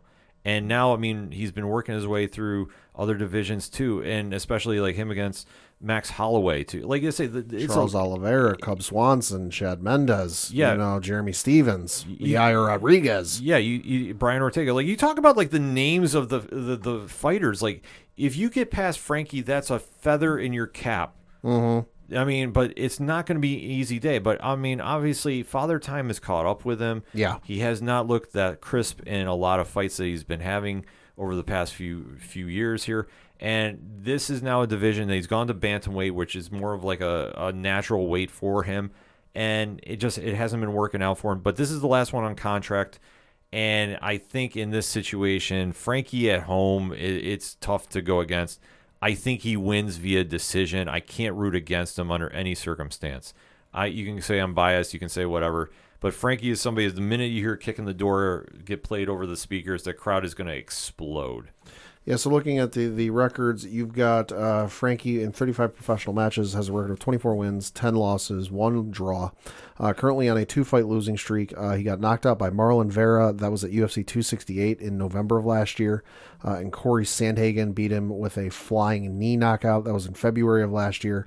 His last win was against Pedro Munoz via split decision. That was in August of 2020. Fun fact, his very first professional fight was on July the 10th of 2005. And then his opponent, Chris Gutierrez, in 24 professional matches, has a record of 18 wins, 4 losses, 2 draws. Currently on a 3-fight win streak, beating his last opponent with a spinning back fist and elbows knockout. Then prior to that, winning by split decision and unanimous decision. His last loss was actually against, it was back in November of 2018. He did have a draw, one of his 2 draws back in August of 2020, though. I'm going to say this. I got no disrespect for Frankie Edgar. He's had some amazing fights over the years. But I think it's time. He is currently, as we record, scrolling back up, he is 41 years old. He just turned 41 last month. I think it's going to be a split decision win for his opponent, Chris Gutierrez, in the end. I just think, listen, Frankie just doesn't have it anymore. His last win was a split decision win. His last unanimous decision win was against Cub Swanson in April 21st of 2018. So that's his last win where he had unanimously, like, you won the fight. No other bullshit, no other, like, hey, coulda, shoulda, woulda. After that, you had the unanimous decision loss to Max Holloway, knocked out by Chen Sung Jung, Korean Zombie, split decision against Pedro Munoz, and then the back-to-back knockouts. Listen, it's time. It comes for every fighter. It comes for every athlete. Eventually, you hit that point where you just can't do it anymore, and you just don't have it. And I think this is it for Frankie. Oh, I think so too. I mean, win, lose, or draw, he's done. Like I say, but I just think this one last shot. He's a plus 175. All these odds are coming from UFC.com, by the way. Gutierrez is a minus 205. I just think nostalgia is going to kick in. Like I said, once you hear Biggie get played over the loudspeaker, that place is going to explode. He's going to run to the ring. He's going to be going in there. He's going to leave it all in the cage. Like, he's going to lose round one pretty badly. Like, that's how he fights, though, because he takes chances. I just think that this is going to be a situation he's going to sneak out of decision win, leave the gloves in the octagon, wave goodbye to the crowd. It's going to be like the heartwarming moment of the year for UFC and call it a day. But it's going to be an exciting fight nevertheless. Like I say, every fight on this card is looking exciting. However, though, the one we're going to talk about next, I don't think you can get a more exciting fight. And one thing you can be guaranteed, violence. Oh, yeah. So this next fight is in the lightweight division between Dustin Poirier and Michael Chandler. Jesus, Mary, and Joseph. Protect yourselves at all costs, folks. Hide your kids. This is going to be straight up violence. And Dustin Poirier, who is always a top-ranked contender, no matter where he goes, he's going to go in there. I know he doesn't have a lot of fights left per se in him, but we talk about his track record, and Pat, I know you got that record up right now. Dustin Poirier, in 36 professional matches, has a record of 28 wins, 7 losses, 1 no contest. Currently on a 1-fight losing streak. He lost to Charles Oliveira via rear naked choke submission. That was back in December of last year. Prior to that, he was on a 3-fight winning streak with back-to-back wins against the only Conor McGregor in back-to-back TKOs. Listen, I know one of them's a doctor stoppage, but that's a TKO. And then prior to that was a unanimous decision win against Dan Hooker. One of his only other losses before he was on a stretch before that was to Habib Nurmagomedov, which, listen, losing to Habib ain't nothing to really cry about. Facts. And then you look at Michael Chandler, who in 30 professional matches has a record of 23 wins, 7 losses, currently on a 1-fight winning streak, beating Tony Ferguson with a front kick knockout. That was back in May of this year. This one's just going to be violent as fuck. Yeah. I'm sorry. Like, there's no way to say it otherwise. And I am here for this. Somebody's going to be bleeding. It's going to be a mess to watch. I don't think this goes past the second round, to be honest with you. This is just going to be one that is going to be rock'em sock'em robots. Yeah, no, it is. I mean, I'm looking at the breakdown of their wins. Poirier has 14 by knockout, 7 by submission, 7 by decision. So, I mean, okay, could be a decision, but we're just looking submission. Poirier has not had a submission win since he beat Anthony Pettis with a body triangle submission, but that was on November 11th of 2017. And then for his opponent, Michael Chandler, he has 11 of his 23 wins, 11 are by knockout, 7 are by submission, 5 are by decision. Of the fights that he won that aren't decision or knockout, his last submission win was for Bellator at Bellator 197 against Brandon Geertz, who he had an arm triangle choke submission. That was on April 13th of 2018. These guys don't like to submit very often. No, they're going to swing. Like, if you watch one UFC fight this year, this is the one you want to watch. Because I doubt, let me say this, I'm not going to say I'm guaranteeing this, but I strongly doubt any submission attempts, any takedowns for the most part. I think they're going to stand in there and bang. And I think that it's whoever's got the weaker chin. And I am going to go out on a limb here, and say, I think Chandler takes this one. I could see it. Because just the only thing with Poirier has not shown any sign of that chin fading. Chandler's can be a little suspect, but I think you take a look at how old Poirier is, and we talk about tread on the tires. Currently 33 years old. He'll turn 34 here in the middle part of January. Looking at his record, his first fight was, his first professional fight was on May 16th of 2009. Yeah. And you Now, bear in mind, that's professional fight. We're not talking amateur stuff. Right. There's a lot of tread on that tires. So it's not to say he's going to get knocked out early. I don't think anybody's going to get knocked out early. I think you're going to see him throw some really crazy punches. I'm just going to say I think Chandler's going to pull off an upset here. He's a plus 150 to Poirier's minus 175. I just have a feeling he's going to do it, but I'm just rooting for a great fight in this one. I think we're locked and loaded on this. I think it's going to be Chandler too. I think he still feels he has something to prove, for all the hype and whatnot that he came in with, for his UFC debut, and then he lost 2 in a row. He's obviously got the 1 fight win streak, but I think he still wants to prove, hey, I am that guy. I ain't lost it. I ain't on the backside. I still got it. And I think it'll be an upset win too. Yeah, I think it's going to be an upset win, but it's going to be an amazing fight. I can't wait to watch this one. And then in the co-main event of the evening, this is for the Women's Strawweight Championship, where we've got Carla Esparza defending her belt against Zhang Weili. So, well, this one's kind of interesting because if I'm not mistaken, Pat, and I know you're checking records, this is Carla's first title defense after being Thug Rose. Yes, so she won the Women's Strawweight Championship against Thug Rose Namajunas, which was also Carla's last fight.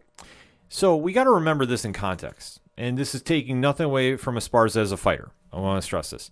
But remember, this is the one Thug Rose did not engage with her. Mm-hmm. This was a very bad fight. And this is the one that, it was a split. I'm seeing now it was a split decision win. It was a split decision. And obviously, I know there was a lot of stuff going on with Carla outside of this. She was getting married the following weekend or whatever the case was.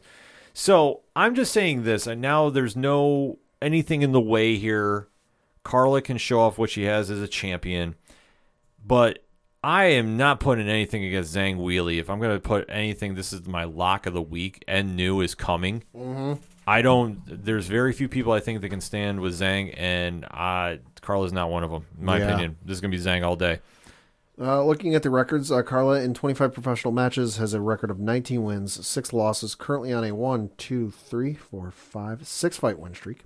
Won her last fight against Thug Rose, like we mentioned, by split decision. Her last losses, came back on September 8th, 2018 and June 9th of 2018. One was to Tatiana Suarez via TKO, punches and elbows. And the other one was to Claudia Gadela, who she lost to via split decision. Over on the flip side, Zhang Weili in 25 professional matches has a record of 22 wins, 3 losses, currently on a 1 fight win streak, beating Joanna Jędrzejczyk with a spinning back fist knockout. That was back in June of this year. Prior to that, she had back-to-back losses to Thug Rose. The most recent one was via split decision, and then the other one was via a head kick knockout. Yeah, Rose landed one of the cleanest shots I've ever seen in an MMA fight. And then prior to that, her only other loss was, her first professional fight, which was a unanimous decision loss. That was in November of 2013. Yeah, I think just Zhang is going to just go out of her way to end this early. I think Esparza would want to get this to be a grappling match. Yeah. I just don't think she's going to want to do this. I think Zhang's just got too much power. I think this is going to end very quickly. Not going to say first round, but I will say second round. I'm going to say third round, but yeah, I'm going to give it to Zhang. She's motivated as all hell to get this. Yeah, I would say this is my lock of I don't know what the odds are. They don't have them listed for the fight, but I'm going to say pencil Zhang in for Nnu.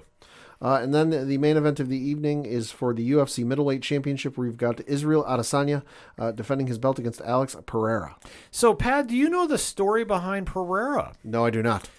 Well, there is something I don't know if they'll have listed for Adesanya in his record. Okay. But they fought before in the land of kickboxing. It does have his professional kickboxing record. Yep, there it is. They fought on dates. March the 4th of 2017 in Sao Paulo, Brazil. This was at Glory of Heroes 7, where Alex Pereira knocked out the only Israel Adesanya via a left hook knockout at 42 seconds of the third round. Yes. So Pereira has now decided to come to the land of MMA. Oh, he's beat him twice in kickboxing. Mm-hmm. He has arguably Adesanya's number. Arguably. In kickboxing. So I want to make sure we're emphasizing that portion here. So Pereira has been on fire since he came in. He's flown up the ranks of the UFC. He's the number 4 ranked contender. Plus 140 on the Vegas line right now. Israel Adesanya, though, has been the king of the middleweights for quite some time. He is this generation's Anderson Silva. Pretty much. They fight very similarly.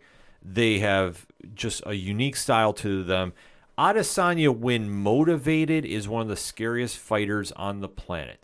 The only time I don't think he's been motivated is when he decided to go up to 205 and challenge Blachowicz for the light heavyweight title because he didn't even try putting on weight and he just got laid on for, 25 minutes? Pretty much.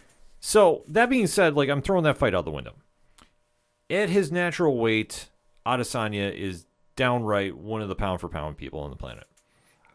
I think this one, he's going to come in with a chip on his shoulder. I think all he's been hearing about, and we've seen this happen in the past too, where the UFC has had to go out and find fighters with either a past knockout of a dominant champion. They've got a history. Or they go to a different organization and go get one of their champions in to come and fight. We used to see this all the time with GSP. They were going to get Hector Lombard from Bellator. They finally got him in. And then I know when Conor got knocked out way back when, they got the gentleman's name escapes me too. It doesn't matter. Anyway, the guy never panned out in the UFC. This is a situation where Pereira has been dominating, working his way up. Could he win this fight? Oh, yeah. Absolutely. Any given Saturday night, yes. Yeah. But do I think he's going to win this? Hell no. Absolutely not. Hell no. Listen, it's one thing when you make the transition from kickboxing to MMA, it's a totally different beast. You do have a puncher's chance or a kicker's chance. No question about that. But Adesanya is fighting at a different level. This is his playing field. This is his backyard. He knows what to do inside an octagon. It's a different ball game. I know you're going to say, well, it's striking. Yeah, striking is there, but there's also different elements. I'm not doubting Adesanya goes for some takedowns, that he tries implementing some wrestling to throw him off. Because we really haven't seen Pereira tested like this. Yeah, no, we haven't. No, so that said, I think this is going to go to possibly a decision. I'm going to say a unanimous decision because I think Adesanya is going to be a smart champion. Stick and move. This is not going to be a super exciting fight per se, but I think that he's going to do enough as a champion to win this fight. I think it's going to end up being Adesanya because, yes, Pereira has beaten, Adesanya twice in kickboxing. That is true, but this ain't kickboxing. This is a whole different ball game. This is a whole different, arena, But also the thing I want to point out, too, is I've got both of their records here, and the records are what they are. Adesanya 23-1, Pereira 6-1. The thing that I think is important to note here is that Adesanya, yes, he did do kickboxing. He did kickboxing from professional kickboxing from 2010 through 2017. His last professional kickboxing event, he had a record of 75 wins, 5 losses. His last professional kickboxing fight was the one we mentioned against Pereira in 2017. Pereira, on the other hand, has been fighting consistently, and when I say fighting consistently, I mean fighting at least once a year, the anomaly being 2020, although honestly nothing was going on in 2020 for the world of sports. Yeah. But Pereira has been fighting doing kickboxing since 2012. He's even got fights listed from 2021, so obviously he hasn't done any this year, but he's still doing it. So Adesanya hit a point where either he was done with it, he wanted to move on and focus exclusively on MMA, but Adesanya's focus is on MMA. Pereira, he's still bouncing back and forth, it looks like, between the two, because, I'm looking at the dates of his fights. He made his professional debut in MMA on October 24th, 2015. His next fight was, this was for a federation called Jungle Fight. His next fight was in a Jungle Fight event on January 23rd, 2016. Then it was Jungle Fight 87 on May 21st, 2016. His next MMA event wasn't for another 4 years, 4.5 years, on November 20th of 2020. His focus is back and forth between the two. I think Adesanya's been honing his craft, and he's been working on his stuff, and he's clearly shown he's one of, if not the best fighters the UFC has today. Does Pereira have a chance? Sure.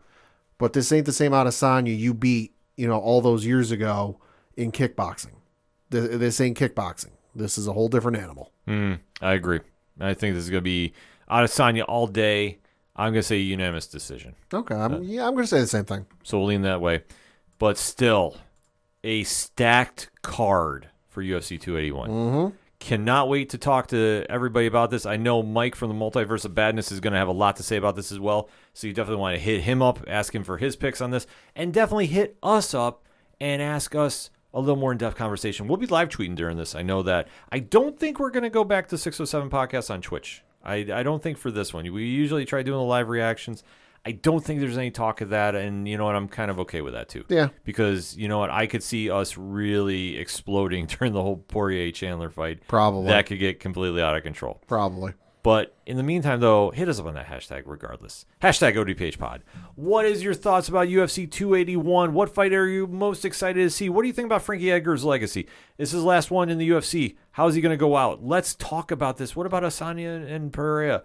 There's so many headlines going on with this card. We can definitely talk about it, so let's do it. We're going to take a quick break. We'll be right back. Calling all movie buffs, cinema lovers, and film fanatics, welcome to the Silver Screen Savers podcast. I'm Michael Gallup. I'm Matt Sturdivant, And I'm Tyler Sutkus. and we're a show for movie fans by movie fans. Every week, you can catch us discussing the world of cinema, including dissection of films both new and old, our takes on what's to come, career retrospectives of the most prolific names in the business, and much, much more. Listen in via your favorite podcasting apps, including Apple Podcasts, Spotify, Good Pods, and more. You could also join the discussion and leave suggestions for future content by writing to us at silverscreensaverspod@gmail.com, following us at ScreenSaversPod on both Instagram and Twitter, as well as liking us on Facebook at Silver Screen Savers Podcast. We'll see you at the cinema. Coming back for another segment on this edition of the ODPH podcast, Pad. We have to discuss a premium live event that surprised the hell out of everybody. This past week from the World Wrestling Federation, it's time to talk a little pro wrestling, and we are going to talk a little bit about WWE Crown Jewel. Yeah. So, Pat, let's talk about this. Yeah, so this took place from Saudi Arabia this past Saturday, and it was a premium live event. It's still a pay-per-view. You got to pay to get in there. Facts. But the first match you had on the card was between Brock Lesnar defeating Bobby Lashley in 6 minutes and 1 second. Yeah. And you know what? This is what it needed to be. Yeah, not long, not drug out, hard hitting, and hey, we got out of there. Because this has been a fight that pro wrestling fans have been waiting for a while. Obviously, Brock Lesnar is a larger-than-life human being to begin with, and has had a decorated MMA career. And almost in parallel to him is Bobby Lashley, who's had a very successful MMA career, has not really been to the heights of the UFC.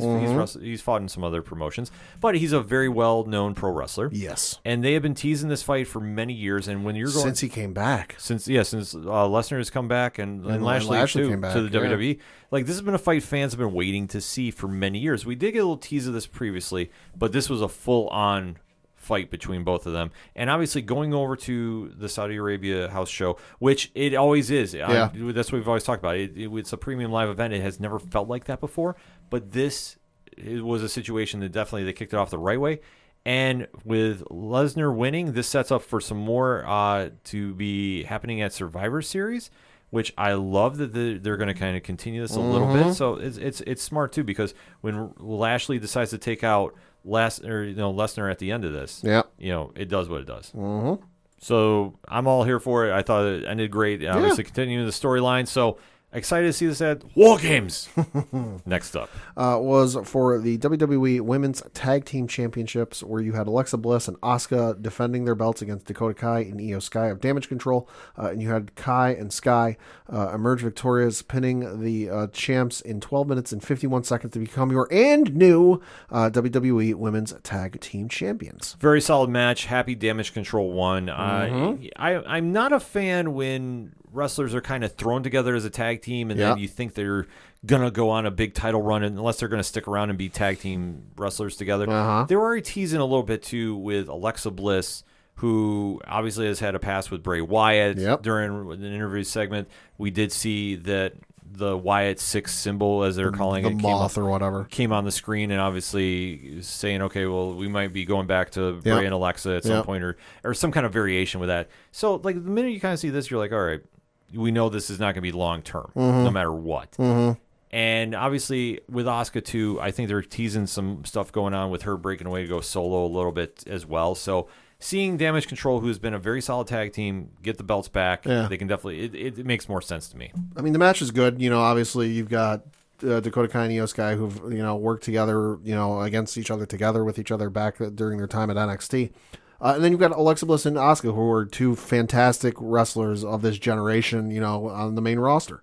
So while it is, a tag team that is thrown together, both tag teams, it's the case with every tag team and women's tag team in WWE. They don't have any natural tag teams. They got rid of them all. Yeah. So it works and it's fine and it's good matchups, but ultimately at the end of the day, Asuka's not going to be in a tag team for the rest of her career. Alexa Bliss isn't going to be in a tag team for the rest of their career. Hell, even with Dakota Kai and Io Sky, they're bound for bigger pastures in WWE than just the women's tag team champs. Yeah. So it's an interesting to see what they're going to wind up doing. Obviously, with War Games looming, they want to give Damage Control a lot of the belts and a little more incentive for that match. So definitely happy with the win, though, nevertheless. Next up was in a steel cage match, Drew McIntyre defeating Karrion Kross in 13 minutes. Solid match overall. This kind of cools off their feud for now, maybe? Might put it on the back burner for a little bit. We'll see. Well, obviously, the whole idea behind this feud was to make Karrion Kross a main eventer. And to make everyone forget about his first run. Exactly, from WWE. Because obviously when he came up from NXT, Vince took a lot of creative freedom, if you will. Vince watched a bootleg version of his highlights. Yeah. And definitely went in a lot of different directions, so Karrion Kross did not connect on the main roster. Vince took some creative liberties. Yeah, to put it mildly. Yeah. So when they brought him back, it's a perfect dance partner with Drew McIntyre, who just came out of a feud with Roman Reigns, needed something, and this is this feud doesn't hurt anybody. In fact, they can definitely run it back a little more if they want to. I don't know if they will. But that's one thing that we'll just have to wait to see this Friday, how they want to play this out. I think for me, this is kind of like, the Randy Orton Sheamus of this generation, I guess you could say. Are they going to fight 1,400 times between now and the 4th of July? No. Is this a matchup where, hey, we need something to fill some time or to plug and play for these guys for a couple of months before we get them to their next storyline or their next program? Hey, perfect. It's a plug and play. They've got great chemistry together. They put on, to borrow the term from Sheamus, banger matches between the two of each other. It's just one of those things that, like, is it off and done for the rest of time? No, but could they come back to it? Absolutely. Yeah, this definitely sets some seeds for later, but I think for right now, obviously, hard-hitting match and definitely did what it needed to do, so I'm cool with this. Yeah. Next up was the 6-person tag match between the OC, that being AJ Styles, Carl Anderson, and Luke Gallows, taking on Judgment Day with Damian Priest, Dominic Mysterio, and Finn Balor. And you had Judgment Day emerge victorious, winning in 14 minutes. Now, Pad, I know that you don't get a chance to come on 607 TWS. But I want your opinion on record for this. Okay. Thoughts on Dominic Mysterio? As a wrestler, not great. As a chicken shit heel, getting better. Not leaps and bounds. But, he's improving, I think, as a chicken shit heel on the mic, he's improving. I'm not saying, like, leaps and bounds, but, like, increments. As a wrestler, he doesn't really do anything for me. I'm not a fan of his. I think that he really is not ready for the primetime lights in any stretch of the imagination. Sure. This is just my opinion. Sure. I think he just needs a lot of work, and I don't know if necessarily he should still be on TV. Like, I'm sorry, like, there was a lot of stuff in this match that he did not do well. No. And this is my critique. I think that he needs maybe to just go do NXT till further notice, to put it mildly. I don't even know if you can do it there. Like, he doesn't look the part. Like, he just looks very out of place. And I understand, like, he's trying to do the heel thing, but there's no charisma coming out of him. No. There's a lot of work to put it there. Like, I mean, if you want to hear the full rant, 607 TWS. I'm not going to get into it. I mean, for just to interrupt for a sec quick. For me, he falls into one of three categories, and I'll use the Royal Rumble as an example. The Royal Rumble, there are guys I get excited for, like the Finn Balor, the Roman Reigns, the Seth Rollinses, and then there's guys that, like, their music hits, like a Bobby Lashley. Bobby Lashley would be one. Kevin Owens would be another one. Ciampa, Gargano, where I'd be like, ooh, okay, this could be interesting. And then there are guys' entrances who hits, and I go, okay, Dominic Mysterio, at first I'd be like, oh, okay, who's it going to be? Because much like the New Day, you have to wait and see who's coming out before we figure out which one it is. And then as soon as I see it's Dominic Mysterio, right now I go, okay.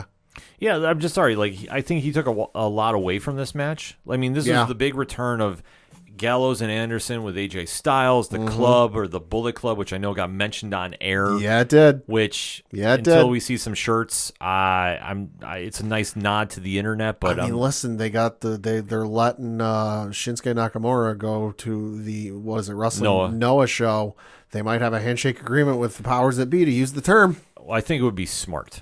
I think it would be tremendously smart. But not my place to say. Can you imagine though, fucking somebody from Bullet Club showing up on like the Rumble? Well, if they actually do War Games and put them in there, Yeah. I think that would be phenomenal. Pun intended, because obviously if you pair AJ Styles with Gallows and Anderson, it would be amazing if it was Jay White. I know that's no chance of happening. I'm just gonna. Can you imagine though? And I'm fantasy booking. Royal Rumble time, you've got AJ, and then pick whichever of the other two OC members are in there. Or hell, have them both in the ring for the Rumble, and then you 3, 2, 1, and it's Jay White, but with old school Bullet Club music. I mean, I'd mark. I would too. I'd mark if it was Jay White. Period. Like, yeah. But no, I'm with you on that, Pat, because I think they need to do something with this, because Judgment Day just isn't getting the job done. No, they're good, but it's okay. Well, here's the thing: Finn Balor is great, Damian Priest is great. Yeah, them together is just kind of lost in the shuffle because it was a Vince idea. Rhea Ripley is the MVP of this group. Yeah, and obviously she came into play here, getting them the big win. But other than that, like they need belts. They need belts to really start solidifying their dominance as a tag team. They're dominant in that they kick the shit out of people, but I think they need belts to really start solidifying just how great of a faction they are. And unfortunately, all of the belts they could potentially hold are tied up between 3 people. Yeah. Or 2, depending on how you want to look at it, between the Usos and Roman. And then the only other belt they could theoretically go for is the U.S. title, which is currently held by Rollins. Yeah. So, I mean, like I say, Judgment Day is kind of stuck in this place of flux, but, obviously there were some events that happened on Monday night, which we can get into now. Yeah. They apparently have a equalizer for Rhea Ripley and one. They solved it. In their words, they solved their Rhea Ripley problem, or she solved it for them. And that is who, Pat? Mia Yim. Yes. Boy, that rumor solidified quickly. Yeah, they did. And obviously, huge addition to the women's roster yet again. Mia Yim is always amazing. And obviously, it was rumored that she was coming back, and Saturday, like Sunday. Yeah, it was rumored, and now she is back. And I think there's some big things. I think seeing her with the club is a good move. And then if you're going to really do War Games properly, that's the time to do it. Shout out to whoever decided to really swerve the crowd when she came through the crowd and then attacked Rhea Ripley on Monday Night Raw, wearing a hood, blue hair sticking through, really swerving the crowd, thinking it's a certain Sasha Banks. Yep. But no, it's me again. But hey, fucking awesome. Yeah, super excited to see what she's going to do there on the main roster with the OC. Like I said, I'm just hoping if they do War Games, they actually come out in real Bullet Club gear. If you're going to make the line, I think it was just a shout out to the internet fans. Could be. But that was it. But I say Triple H to me doesn't seem as uptight about that as Vince was. No, he's not. He acknowledges the IWC, so love it or hate it, that's what it happens here. Yeah. And obviously the match was okay, but Dominic Mysterio, not a fan. Next up was a singles matchup between Braun Strowman and Omos, and you had Braun emerge victorious, pinning Omos in 7 minutes and 19 seconds. Almost his best match in the main roster. I'll say that. It was what it was. Yeah. Nothing really write home about. I thought it was okay. Braun is a plug-and-play guy, so you can definitely kind of throw him in there when you need to, and this is a good win to set up something down the road maybe. Omos lost the matchup, but I will say, if you haven't seen the video, Omos won the weekend because after this was over, Omos hopped a flight over to Nigeria, and if you haven't seen the video, TMZ Sports has got the video on their website. Omos saw his family for the first time in like 13 or 14 years. Oh, that's awesome. So Omos lost the matchup, won the weekend. Good for him. Because that's a fantastic friggin' video if you haven't seen it. Definitely give it a check. No, I definitely haven't seen that, but that's awesome. Next up was a matchup for the WWE Undisputed Tag Team Championships, where you had the Usos and Jimmy and Jay defending their belt against the Brawling Brutes in Butch and Rich Holland. And you had the Usos emerge victorious, pinning the Brawling Brutes in 10 minutes and 48 seconds. No surprise about the win. No. But I love the Brawling Brutes. I think they're a solid tag team. Like, if Pete Dunne's going to stay there, I'm cool with this. I'm all right with Pete Dunne staying there, but bring back Pete Dunne. Yeah, I want Pete Dunne back.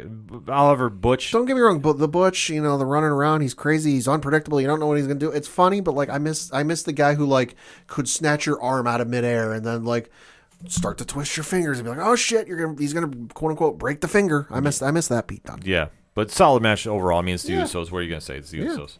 And interestingly, though, this upcoming Friday, they've got an important matchup. Oh? It's against the New Day.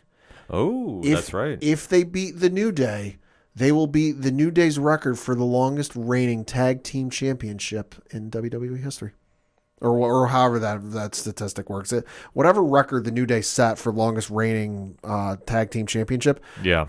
If the Usos beat the New Day on Friday, they will surpass that record. That's a big goal. Which is wild because I didn't know we were getting anywhere near that record. Yeah, no. I'll be honest, I know I said at the time the record got broken. I'm like, yeah, we won't see that one broken maybe ever.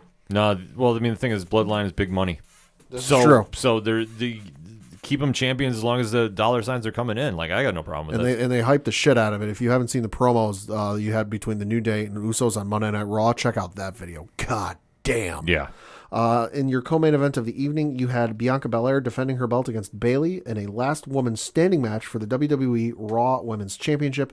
And you had Bianca Belair emerge victorious, pinning Bayley in, pinning. She beat her in 20 minutes and 27 seconds. Arguably best women's match of the year. Yeah, that's it. Arguably. It's in that conversation. It's definitely in there. These two put on a hell of a performance. Bianca Belair, man, what can you say about her? That she's phenomenal. Bayley definitely brought her A game for this one, and this is perfect storytelling 101. So if you haven't seen this match for whatever reason, go out of your way to watch this. This is an absolutely classic. Mm-hmm. And anytime they put them in the ring together, I mean, they're always on point together. I mean, that's the one thing. They have great chemistry in the ring, so this could be a new fight forever for me. Like, I'm not mad about this. And then your main event of the evening was between Roman Reigns and Logan Paul. Roman defending the WWE Undisputed Universal Championship, where you had Roman emerge victorious, pinning Logan in 24 minutes and 49 seconds. Acknowledge him. Uh-huh. No, I mean, acknowledge Logan Paul. I never thought we would live in a day and age where that guy would be a bona fide main eventer on WWE television. It's insane. 3 matches in, he's got it. He is literally setting the bar. It's crazy to say. I know people are like, "What are you talking about?" He understands it. He understands it. He's got everything going for him. He's got the look. He's got the charisma. Yeah. He's got the moveset. I mean, in fact, the big takeaway from this match, he did tear his ACL, MCL, and meniscus. Yeah. Mid-match and kept going through. Which the video is circulating around on when he did that. Watch that at your own discretion. Yee. Yeah, no, it's a tough watch for that. But the fact he got on the top rope, and this is how smart he is. And then, like I said, we don't give a lot of credit because you either love Logan Paul or you hate him. Yes, and his brother, yeah. Yeah, like they're polarizing people. It is what it is. Yeah. But I will give him this. He got on that top rope. He knows that he's a YouTube social media influencer. Mm-hmm. Whipped that phone out. Yep. Got the selfie ready. Yep. And then did a jump from the top rope to Roman Reigns on top of the announce table. Yep. And it is a viral smash, and it's ingenious. And I'm not going to lie, I'm surprised Austin Theory didn't do it first. Yeah. Because that was his whole thing when he first debuted on the main roster, was taking selfies with the guys he just kicked the shit out of. Well, you think about it now. He can't do that gimmick. That's true. Logan and I'm gonna just tie this into Monday Night Raw quickly too, because Austin Theory cashed in Money in the Bank and lost in the U.S. title match to Seth Rollins, and I know some people on the internet were losing their mind about this. I was confused more than anything. I'm gonna tell you right now, because of what Logan Paul did at the Saudi Arabia show, you're gonna have a repackaged Austin Theory. Could be. Because how do you top the selfie when Logan Paul literally just made the most epic selfie in all of wrestling? You're going to have to repackage his Titantron too, because that's if you don't pay attention to it, that's Theory's whole Titantron, is rather than having some logo associated with his character or just a simple title card with his name, it's all the selfie pictures, the legit selfie pictures he took of after he kicked the shit out of his opponents. Yeah. And but you have to think about it. How are you going to top that? You can't. Logan Paul just did it in one move. In one move, he got more views than anything Austin Theory has ever done. And, like, listen, I'm not hating on Austin Theory. I think like, he has got a bright future in this business. Mm-hmm. But I'm already going to tell you this. He was a product of Vince McMahon before Vince bowed out. Yeah. There's a new sheriff in town. And now it's not to say, oh, well, he's going to get buried. No, not even. He was in NXT under Triple H. He'll be fine. He was part of the way. But he's going to get a whole new gimmick. He might go back with Johnny Gargano. I could see them reforming the way on the main roster. Listen, I'm all for that. I could definitely see that happening. And it'd be smart business. And him losing the Money in the Bank that frees him up to do this, he's going to get dejected he lost. He can't do the selfie gimmick anymore. It leads right back to, he goes up to Johnny Gargano. He's like, I screwed up. I want to get back on the way. Mm-hmm. Boom. Writes itself. So it all stems from this match, and this match was great with Logan Paul. Yeah. Like I say, it's a shame this happens, but this is something we talk about a lot of times with pro wrestling. You're only as good as your last moment. Well, if somebody does it better, you can't say it's yours. Yeah. It's a weird thing, but it's true, though. No, it is. And you see about what Logan Paul did, jumping over the top rope with that torn meniscus, MCL, ACL, clean, and still hits the Usos on the outside of the ring. Yeah. It was perfect storytelling, how he gets back in. Roman sets him up, gets him with the spear, and it's over. Like, they played it off well. Near falls galore. Logan Paul definitely made himself a star. Absolutely. Jake Paul needs some pro wrestling work if that's the avenue he's going in, which I hear that the online rumors will suggest that is going to be something. See, I thought they would maybe, because him showing up for, his brother's been doing this run in WWE off and on.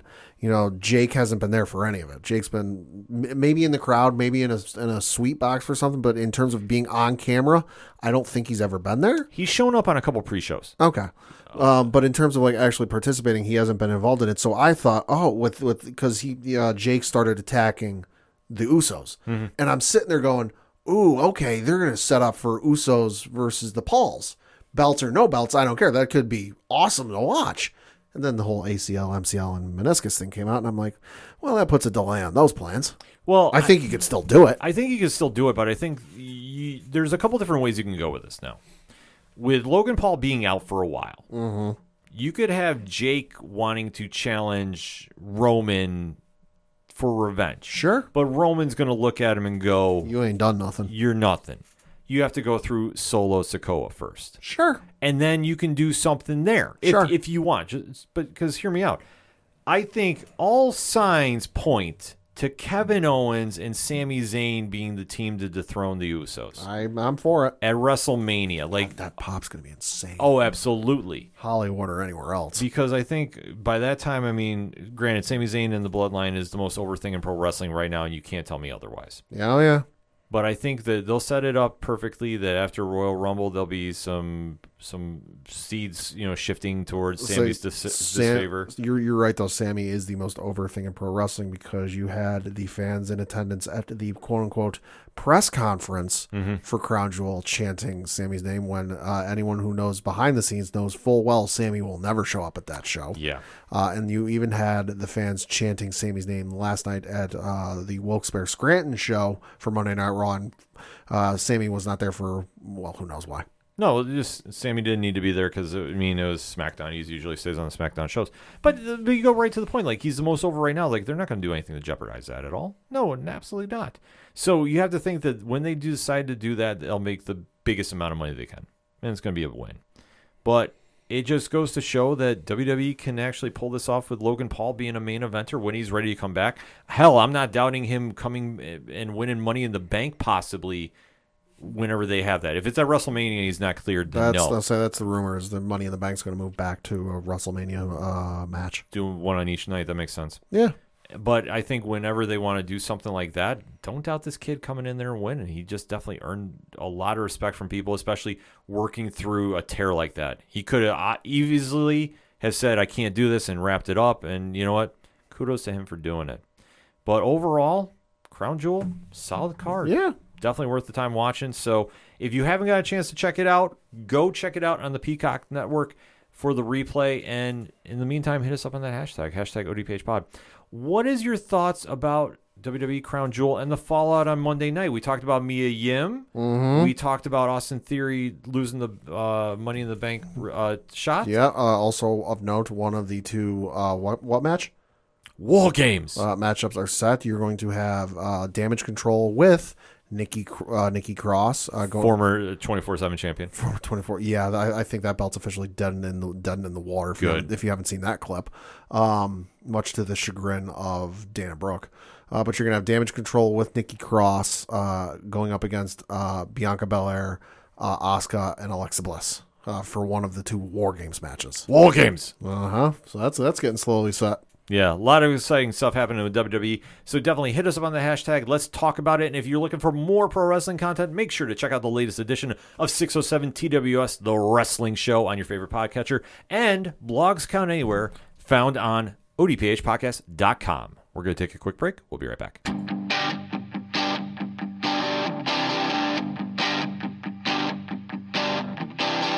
This is Tom from Tom Joe Lou, This is Matt from Sideroom Sounds. and you're listening to ODPH Podcast. Wanna go where no one knows my name, to the desert, the oceans, or the plains. 'Cause I wanna go. Coming back for the final segment on this edition of the ODPH Podcast. Pad, what you got? Got a couple things to talk about. First of which is obviously the local minute. Looking at the Binghamton Black Bears from this past week of action, they had two games, both one on Friday, one on Saturday, both on the road playing the Elmira Mammoth. The game on Friday, they won by the final score of 6-3, and then they came back Saturday and won again by the final score of 4-2. Looking ahead to this upcoming weekend, they've got two games, both of them at home, playing the Motor City Rockers. The first game is at 7 o'clock Eastern on Saturday, and the game on Saturday also at 7 o'clock Eastern. Like I said, both games taking place here in Binghamton. So for more tickets, information, and all that good stuff, BinghamtonBlackBears.com. Switching over to some college football news, we got the latest rankings for the college football playoff, and boys, there's some shakeups and some interesting folks getting into the dance, I guess you could say, with the college football playoffs. Obviously, you had Tennessee falling out after they lost to Georgia over the weekend, so it was going to be interesting to see who jumped where. Your rankings as of this recording. Number 1, you've got Georgia, the Bulldogs. Number 2, Ohio State. Number 3, the Michigan Wolverines. And number 4, the TCU Horned Frogs. Really? So that jumped out at me like, oh, hey, that's interesting. So definitely something to check out. Obviously, it's a lot of weeks until we get to the college football playoffs, so there'll be some more moving and shaking as the weeks go on. Yes. And then looking over at the Major League Baseball, obviously the season is over. To Dusty Baker and Trey Mancini, I say congratulations to you. To the rest of the Houston Asterisks, fuck you. Enough said. I've made my opinions on them known quite well for some years. But now we are into the portion of the offseason where, the hot stove ain't started, free agency ain't started, although, God, people are trying to start false rumors. And I'm not talking Aaron Judge. I saw some person try and claim Jacob deGrom was going to the San Francisco Giants, which I'm like, wait, shit ain't even started yet. Yeah. But we are into award season, and some of the finalists for some of the awards got announced. I'm not going to go through all of them, but I'm going to go through the Manager of the Year, Cy Young, and then MVP. For Manager of the Year in the American League, you've got Terry Francona from the Cleveland Guardians, Brandon Hyde from the Baltimore Orioles, and Scott Servais of the Seattle Mariners. Listen, all three of those guys, I would say, very well deserving. Terry Francona guided Cleveland to the postseason, had a decent record. Baltimore, hell of a season for those folks. And Seattle, making the playoffs for the first year in 20 years. Very well deserving. I take some issue, though, with the National League Manager of the Year candidates, though. So for National League Manager of the Year candidates, finalists, you have Dave Roberts of the LA Dodgers, Buck Showalter of the New York Mets, and then Brian Snitker of the Atlanta Braves. Where's Rob Thompson? Yeah, I was going to say. Rob Thompson, interim manager, although now I think he's going to be full-time manager if he's not already, for the Philadelphia Phillies, where they were like, God, no, almost double-digit, back in the division, no chance in hell of making the division, and then they made it to the fucking World Series. Now, granted, these awards and finalists and the winners are ultimately voted on before the end of the season, so maybe that factored into it somehow. But I take exception with Rob Thompson not making it in there as a finalist for the Manager of the Year. I got issue with that. Yeah, I definitely got a little problem with that, too. I mean, but those baseball awards are always kind of weird, though. Yeah. And then for Cy Young Award, in the National League, you have Sandy Alcantara of the Miami Marlins, Max Fried of the Atlanta Braves, and Julio Urias of the LA Dodgers. And then in the American League, you have Dylan Case of the White Sox, Alex Manoah of the Toronto Blue Jays, and then Justin Verlander of the Houston Astros. It's probably going to end up being Justin Verlander. You know, he had Tommy John surgery, came back and led the Major League Baseball in ERA with a 175. He led the American League 18 wins, 185 strikeouts, bringing his career total to 3,198. He's got the most among active pitchers. I'd like it to be Manoah because Manoah had a hell of a season, but it's probably going to end up being Verlander. Let's be real. Yeah, I have a sinking suspicion it's going to be him too. And then from MVP in the National League, you've got Paul Goldschmidt of the St. Louis Cardinals, Nolan Arenado of the St. Louis Cardinals, and then Manny Machado of the San Diego Padres. Listen, I'm no mathematician, but statistically, I think it might end up going to the Cardinals. They've got 2/3 of the finalists. I'm not sure who I'd give it to that one. That's interesting though. I can't remember the last time he had teammates as MVP finalists. It's been a while. I know it's been a while. You know what though? I don't doubt Machado getting it just because sometimes it feels to me anyway that if you go far in the postseason, that stands out more for whatever reason. Well, if that does, we'll see. And then in the American League for MVP, you've got Yordan Alvarez of the Houston Astros, Shohei Ohtani of the LA Angels, and then Aaron Judge of the Yankees. Listen, I'm going to say this. I realize we are Yankees fans, so it is, you might construe some bias, and you would be right. If Shohei Ohtani gets this in any way, shape, or goddamn form, I'm going to fucking throw something. Yeah, there's no way he should. Because, listen, Shohei Ohtani is a historic player. We have not seen the likes of him since Babe Ruth, and he's putting up numbers Babe Ruth himself didn't do. Does he deserve recognition and accolades? Yes, absolutely. But Aaron Judge did something no American leaguer has done in 60-some-odd goddamn years. In no steroids. He did it clean. Aaron Judge is the goddamn MVP. When you look at just the term most valuable player, the Yankees would not have had a shot in hell of making the postseason without Aaron Judge. Where did the Angels get in the postseason? Oh, right, they didn't make it. They didn't make it. Have they ever made it in the postseason under Shohei Ohtani or hell, Mike Trout? I'll give you the answer. No, they've never made the postseason with Mike Trout. The Yankees would not have done shit without Aaron Judge. He is literally the most valuable player on that team and in the American League. I'll give you that, Pat, and I'm not arguing that stat one bit. So he definitely deserves it. All right, so for my bases, I got 2 this week. 1, to follow up what we were talking about last week, the Brooklyn Nets did the right thing, suspended Kyrie Irving at least 5 games without pay. Keyword being at least, so that means it could be more. It could definitely be more. So obviously with the bullshit that he's been doing lately, they finally put their foot down and did something about it. Should have done it sooner, but hey, better late than never. Absolutely. So stay tuned for that. I mean, there's a lot of different reports coming out about what he has to do to come back to the team. So we're going to just kind of wait and see when and if that happens. But I will say at least applaud Brooklyn for finally getting their stuff together and doing the right thing. Yeah. Because there's no place for that kind of bullshit. Nope. And I don't give a fuck on how he's trying to spin it.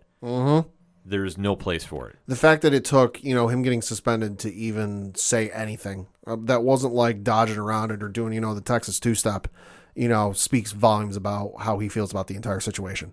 Yeah. And if you agree with him or support him, fuck you. Exactly. We can't get down with that here. So if that's your case, stop listening to this podcast because we don't want to deal with you. That's how we're going to close out with some AEW news. Obviously, they're setting up for Full Gear. That's going to be coming in 2 weeks. We're actually going to do a little special episode with our guy Sean from Metalcore Nerds. Going to do the official Full Gear preview on the ODPH network. So super excited to talk to him about this. And there is a lot of stuff going on. I mean, MJF is coming back. Just announced today he's part of a movie coming out there. Interesting. So definitely going to have a little more news about that tomorrow on the ODPH. Tony Khan, his asking price for his next contract just went up. Yeah, exactly. So it'll be a very exciting show to watch on Dynamite. I hope it's a lot better than last week's. I'm going to be honest. I know people from Jacksonville listen. I'm just going to say be better than last week because last week was a train wreck. Bryan Danielson versus Sammy Guevara is supposed to be the main event going on that best 2 out of 3 falls. Moxley's going to be there. They're going to be starting their tournament. Winner gets a title shot. They do this every year. That leads up to Winter is Coming. They're not their pay-per-view, but they're like mid. Their TV special. Their TV special going on.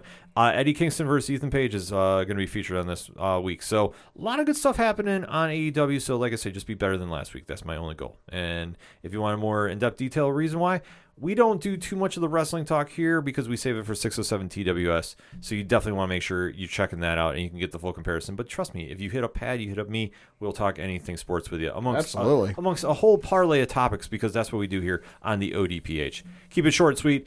For anything and everything that is the ODPH, you can find it at odphpodcast.com. That's all I got for this week. So for the one only Padawan J, fuck the Astros. I'm your host, Ken M. Happy early birthday to Padawan J2, so make sure you holler at him on Twitter and all the socials about it when it drops this week. Thank you as always for listening to the ODPH podcast, better known as the Ocho Duro Parlay Hour. See you next time.